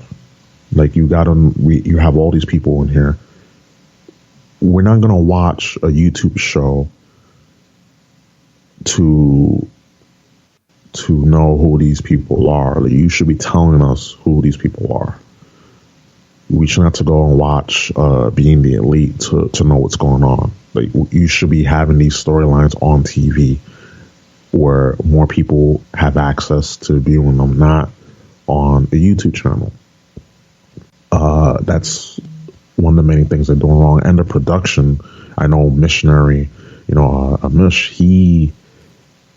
he just ripped them a new asshole when it came to the production. It's like, why have a commercial and a commercial during a commercial? It's like that is, I'm sorry to say, it's retarded. It's like, why? Like, there's stuff going on, something that we had to see, but it's picture in picture, and then after that they go into commercial while being on commercial while being picture in picture. It's like, wow, like you wonder why people are tuning out, and then you have the fans giving excuses like, oh well, SmackDown, they have the picture in picture, but that's when they know when, okay, it's time to go on commercial. Vince, Triple H, done, they will let the referee know, hey, we're going on commercial. He lets the competitors know, hey guys, we're on commercial, and then they lay out and they rest for a little bit, and then when they come back, when they're back on live air, the match is still in progress and something is happening of significance. In AEW, you can have things that are happening, that are some importance, but we can't see it because it's in picture. And then when it comes back, they're laying down, they're resting, they're recovering. It's like, how does that make any sense? It's like you have so many examples of what to do and what not to do, and people are still defending that shit like it's you gotta understand. It's like, no, you cannot excuse this shit. It's like, again, they go to picture in picture, they go on a commercial while on commercial. Like, no.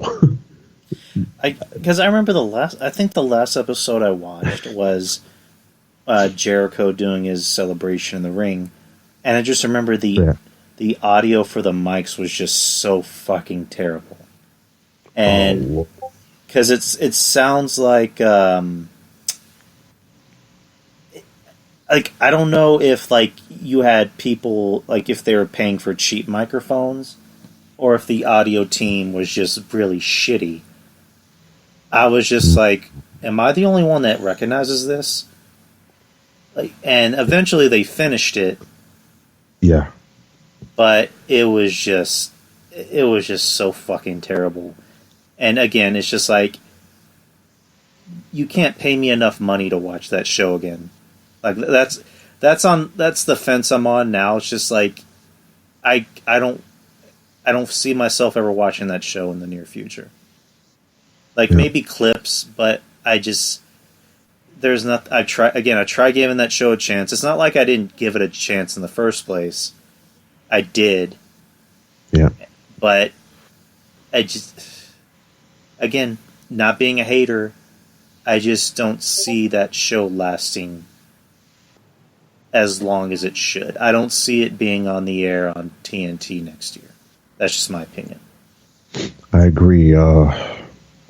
I tried, and I was really excited. Like, me and my best friend, we were talking for the longest. Like, man, like, it would be so cool if we had another wrestling company, something to the effect of TNA and the Glory Days and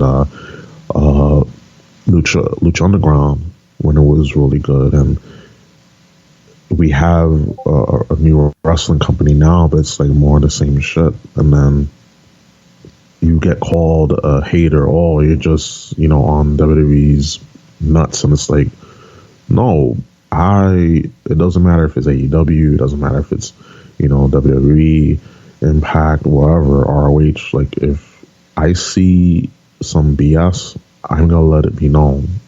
I'm not just favorable to one camp or another. When I see BS, I call it out. And for people to just defend this is like, oh, this is a new company. You cannot say that a year down the line. Oh, it's a new company. 5 years down the line. Oh, it's a new company. 10 years. Oh, it's a new company. 20 years. Oh, it's like, what? You can't, like, it's they like, just flip through the books. It's like you're flipping through the books of excuses. You have a giant book of excuses and you flip into the pages and you're, yeah. All right, when the ratings came out today, I shared, because Julian from the Wrestling Court, he's usually one of the first people to share to put out the ratings. and Yeah. I retweeted it. Some guy commented. I'm assuming he's an AEW fan. He commented, he put, "No, he's lying." So I'm just like, okay. And so I Like, go on no, it's Google not and true. I type in I type in the AEW NXT ratings.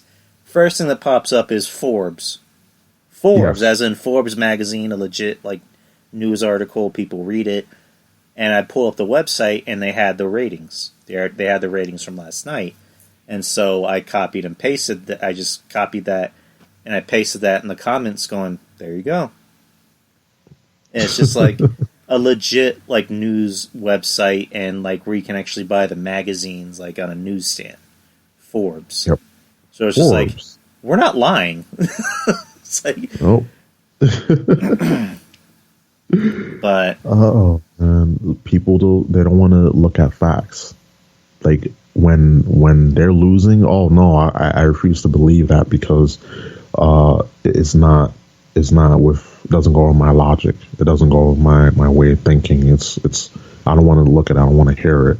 And that's what you have. It's Draper. Shouts out to John Draper. He said this many times. It's a cult, and it is a cult. It's like I understand when you want something to succeed so much that you have blinders on. I get it, but at the end of the day, companies do not get better. They don't improve by you just shying away from the facts and from the truth. You can't just let things go on like that. And I hope that Cody and Tony Khan, they will look at this and say, okay, we got to get better equipment, better sound technicians, better producers, get writers, spend a little bit more money, because if we just go cheap now, or think that, we're what did Cody say? And I have, like, when it comes to Cody, when it comes to him, like, his in-ring ability, not battle wrestler. As a person, when he's not all social justice warrior and have a complex about him, he's actually a nice guy. He cares. He's passionate. But when he gets too in it, when he makes it all about him, and his wife always interjects race and social justice, politics, it's like it really just brings things down. It really does. Because Cody, he seems like the type of guy he'll be approachable, but just you badly search yourself too much, and you catch feelings. That's what happens, unfortunately.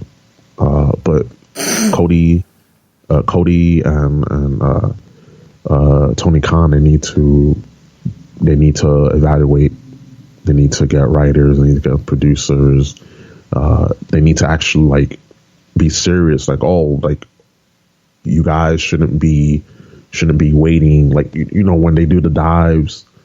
And I hate suicide dives. I hate super kicks. I hate Canadian destroyers because I see it so much. But not to cut you off. I don't know if you saw this tweet. Petey Williams put out a tweet saying, I don't have the tweet in front of me. I wish I did, but it was like, I think it was like, you turn on NXT, there's too many Canadian destroyers. It's like, AEW's problem to that, more Canadian destroyers. Oh man, it's oh man, like that move was so overused. It's like an arm bar now. It's like an arm drag. It's a common move now. That move, once you hit it, you should not be getting up. You should not be kicking out, like, at all. Like, maybe that one freak accident, but you do that move, that's it. Like, you should not kick out of that. But I was alluding to, like, when they do the dives, and their opponents is waiting, outside the ring, and they just wait there for like 10 seconds, or when in the ring, and they're like, they get in place, and then 10 seconds later, oh, I'm still in place. And it's like, it's very, it comes off as very choreographed. Like, yes, wrestling, there's some there's things that are choreographed, but it becomes too choreographed. And that's not a problem, because it's like, oh, a bunch of friends having a wrestling show, so we can, like, just have, oh, my best pal, oh, have my homie on there. It's like, no, it's you gotta take it to some degree of seriousness and believability. Yeah. And they're not doing that, and it shows. It hurts the product. And you know all the issues. I know all the people listening right now, they see all the issues. And before we jump off to another topic, I want AEW to succeed, because we need that competition, or else other promotions won't get better. But if this is what we have, like, we're going to be fighting over 600,000, 700,000, 800,000 viewers on Wednesday nights, like, not worth getting angry about on Twitter. That's pretty much what I'm going to say. You gotta get the second edition book of excuses and run through that, because something's got to change, Mm-hmm. So yeah, seems like we covered mostly everything on the docket tonight. Ooh. Was there something in particular you wanted to bring up? Let's see. Let's see how much time we have. I'm only allowed 3 hours on Spreaker. Okay. So I have about. I'm at 1:40. We've been talking for an hour and 47, so we have an hour and 13. Okay. Let's see. I was on here before, and I brought up the documentary that's being done about the Attack of the Show and G4, and they have. Let's see how much. I think I brought up how much they made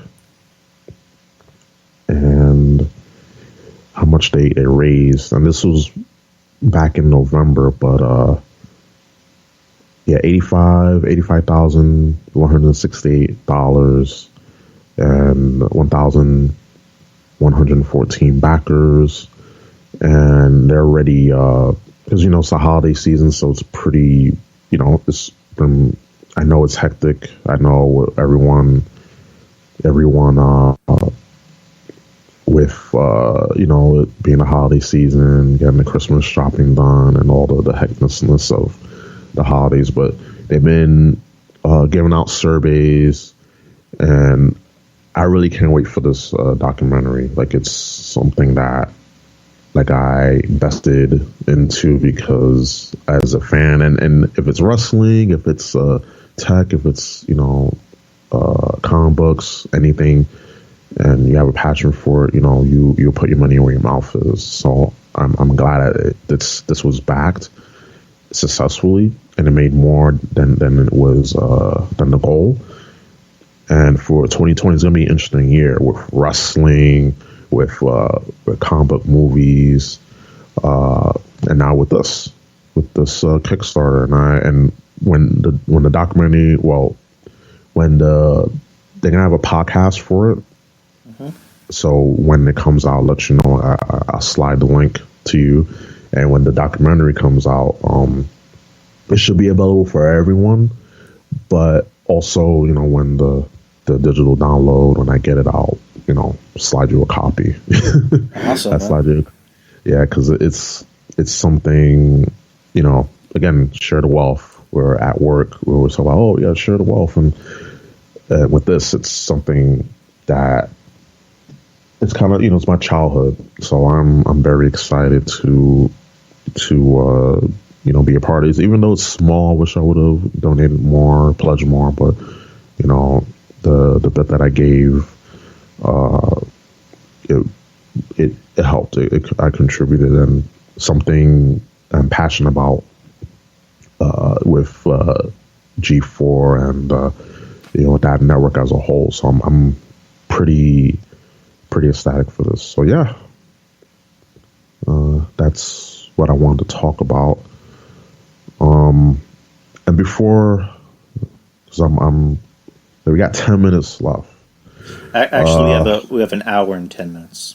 Okay, hour and 10 minutes. Okay, because I don't want to go too long. Because usually when I do my podcast, I try to go at least like hour and 30. Because I could ramble. I could ramble. No, it's fine. Go for it. One thing I wanted to talk about is like, and you're a movie buff. You're into superheroes, comic books. Mm-hmm.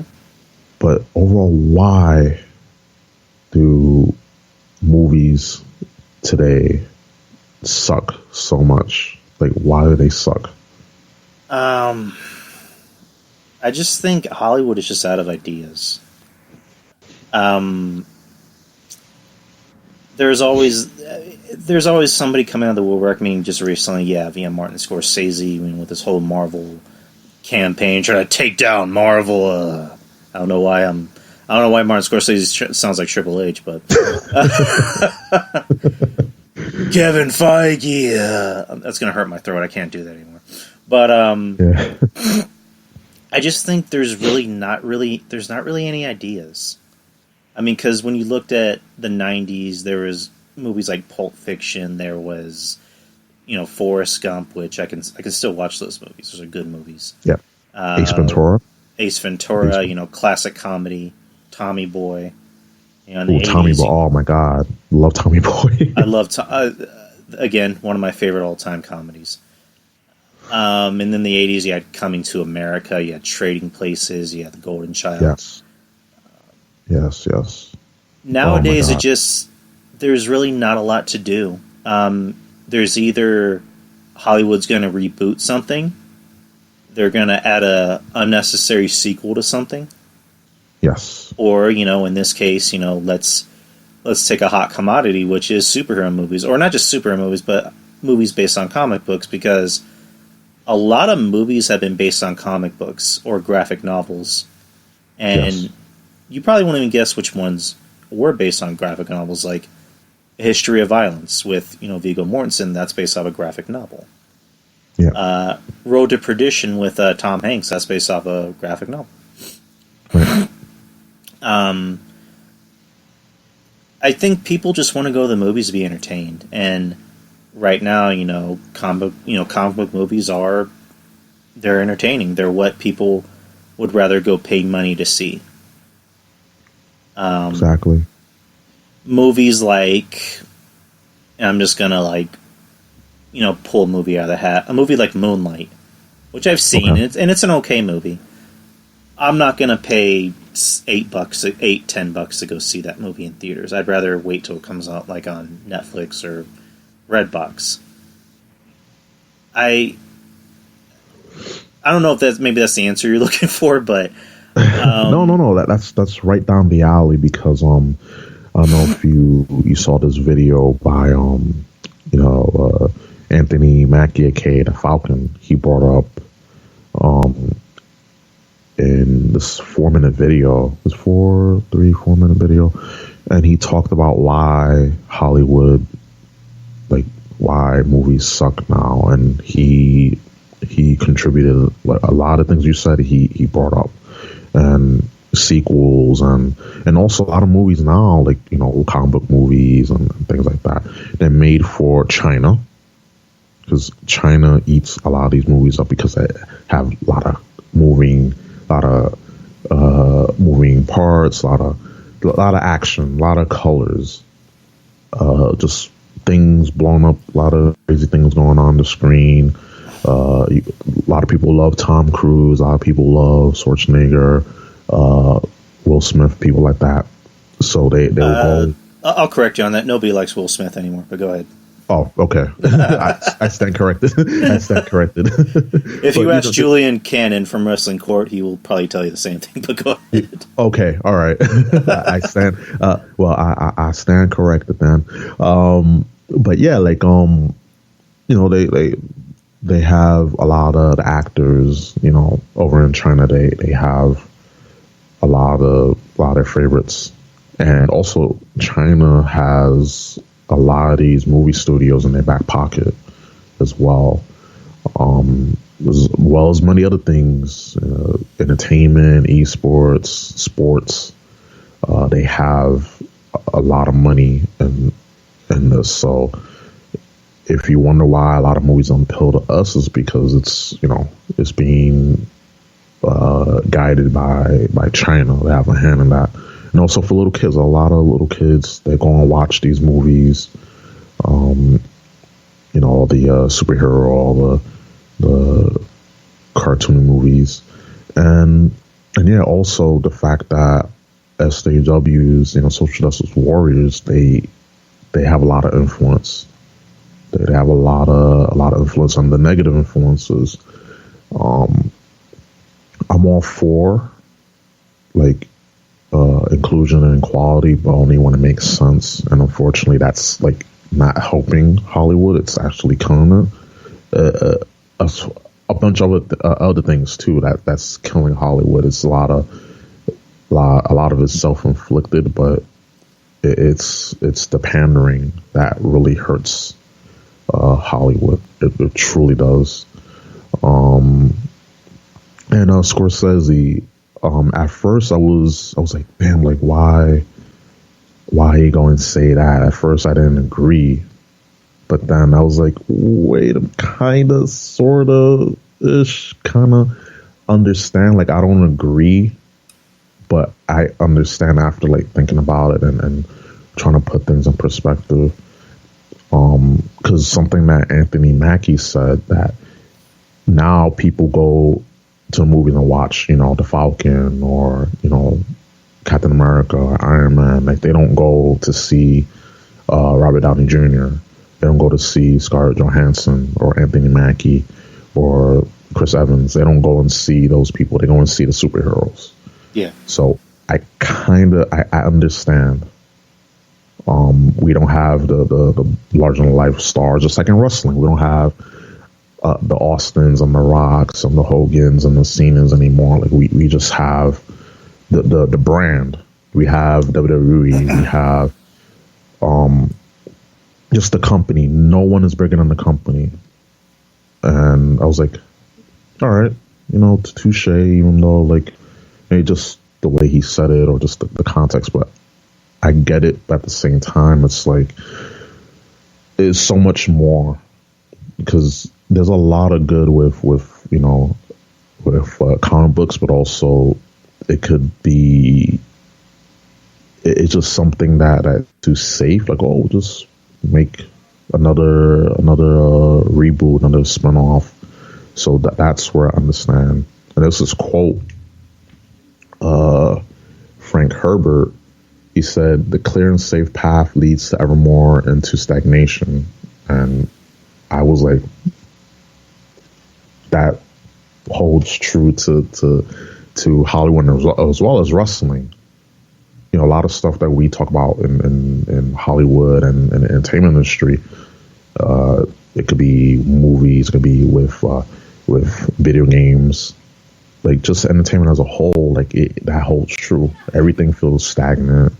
There really isn't much, even in tech. There isn't much imagination and innovation, unfortunately. And something has to happen to where industries are forced to turn that tide and actually be innovative. But I don't know. It's I'm just gonna watch old movies. You brought up a lot of good titles. I actually playing a lot of older games. I'm playing Resident Evil 4. I brought that, was $8 at the PSN store.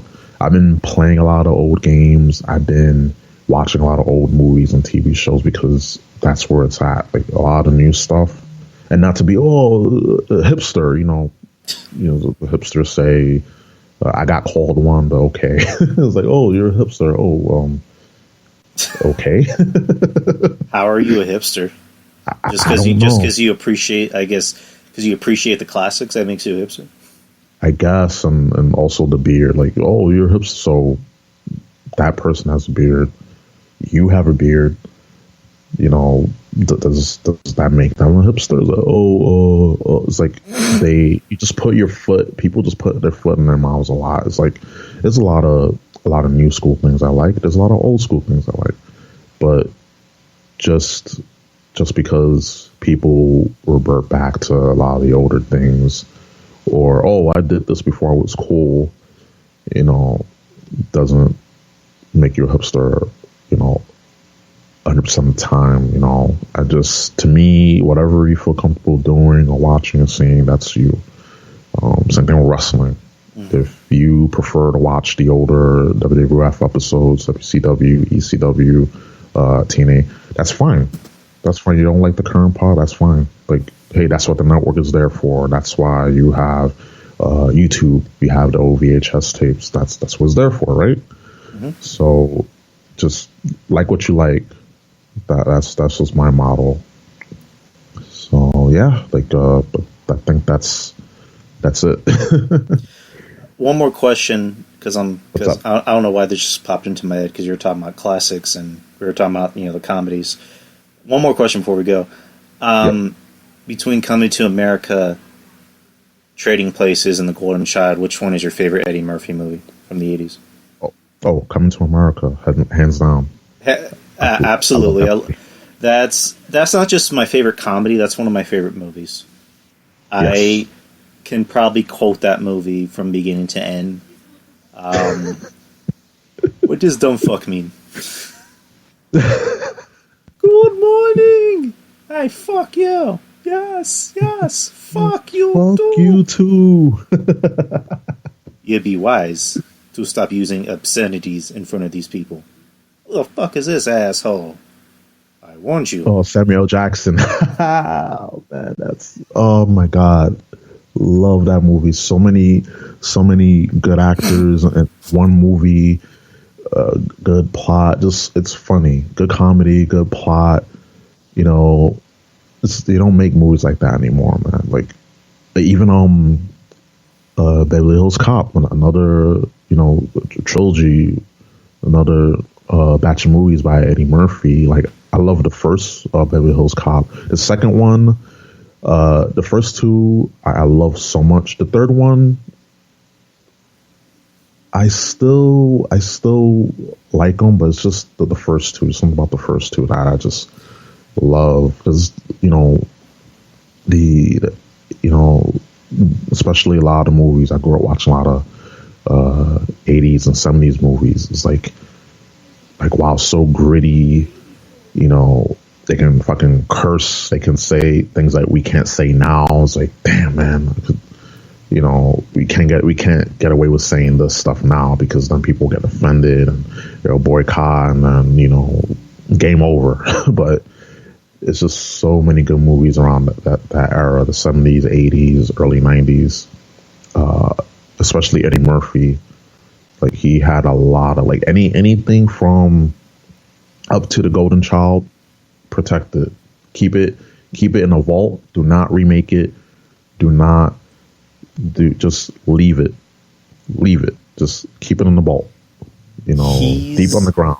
He's going to host Saturday Night Live for the first time, like, in ever, this Saturday. Okay, I'm gonna watch that. I'm gonna watch. I kind of found out. I heard the supposed story as to why he never came back. I don't know if you remember this, but in the 90s, David Spade, when he was on Saturday Night Live, he had that segment on called, I think it was called A Hollywood Minute. Okay. And there was a bit in the show where he says, "Hey, look, kid's a falling star," and he shows a picture of Eddie Murphy. Ooh. And the whole place went like, oh, no. Like, they kind of went, oh. And the story, according to David Spade, was that a couple days later, when he was at was it Radio City Music Hall? I believe that's where they have SNL. Yeah.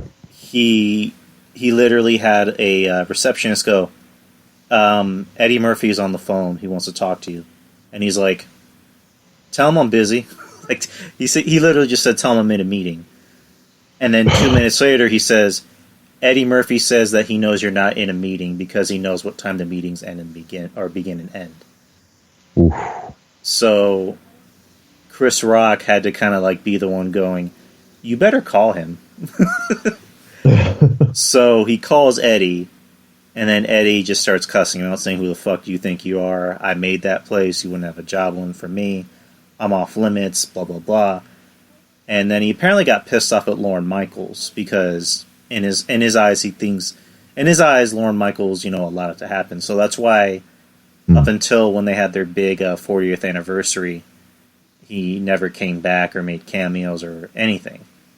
So, wow. And then around that time, that's when him and David Spade kind of squashed their beef. So, but closing out, Eddie Murphy, he's going to do stand up again, which I think is pretty cool. He has that movie on Netflix, Dolomite Is My Name, which I've heard good things about. He has a Golden Globe nomination for it. So obviously it's doing pretty good, and he did pretty good in it. I'm interested to see what he's going to do on SNL. But yeah, I am too. Mr. Ruben Prime, I appreciate you for being on the show. Man, it's my pleasure. Thank you for having me. Good time as always. Again, I'm glad to be back later date because me and you, we go, we always bounce ideas off and we have a good time. I like this. Fun. It's very fun. Yeah, you're always welcome back. Literally anytime. Just hit me up, man. We can always make something happen. For sure. I'm again. Thank you for having me and your listeners. Thank you for lending your ear. All right, man. Also, plug your stuff, man. Oh, for sure. Okay, so as you know, I've been on a little hiatus, just, recharging the batteries, a little burnt out, real life stuff, you don't want to hear all that, but I'm going to be back, bigger, badder, the whole Surf Rollins bit. I'm going to be back, this January after my after I blow out the candles. I'm going to get back into the podcasting venture because just want to take a little time. But if you want to listen to all my past stuff, just go to RubenPrimeTV.com. Again, RubenPrimeTV.com. I'm on Stitcher. I'm on Apple Podcasts, Google Podcasts, SoundCloud, Spotify, the whole nine. Twitter, follow me on Twitter at RubenPrimeTV. You can chat with me there, see some memes, see some anything wrestling, anything meme related, movies, pop culture, check me out. And yeah, thanks for Yari for having me on again, and I'll for sure be back on soon. Yeah, hopefully we can have you maybe even sometime back on the beginning of the new decade. Oh, for sure. I'll me, I'm always down. All right, man. Pleasure. Take care, brother. All right, man. All right.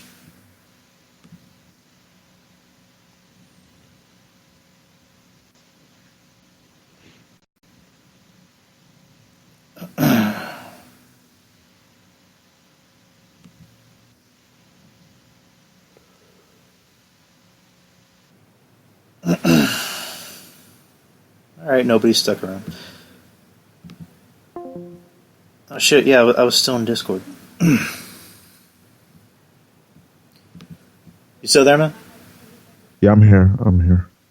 Okay. Oh shit! I need to cut off the feed.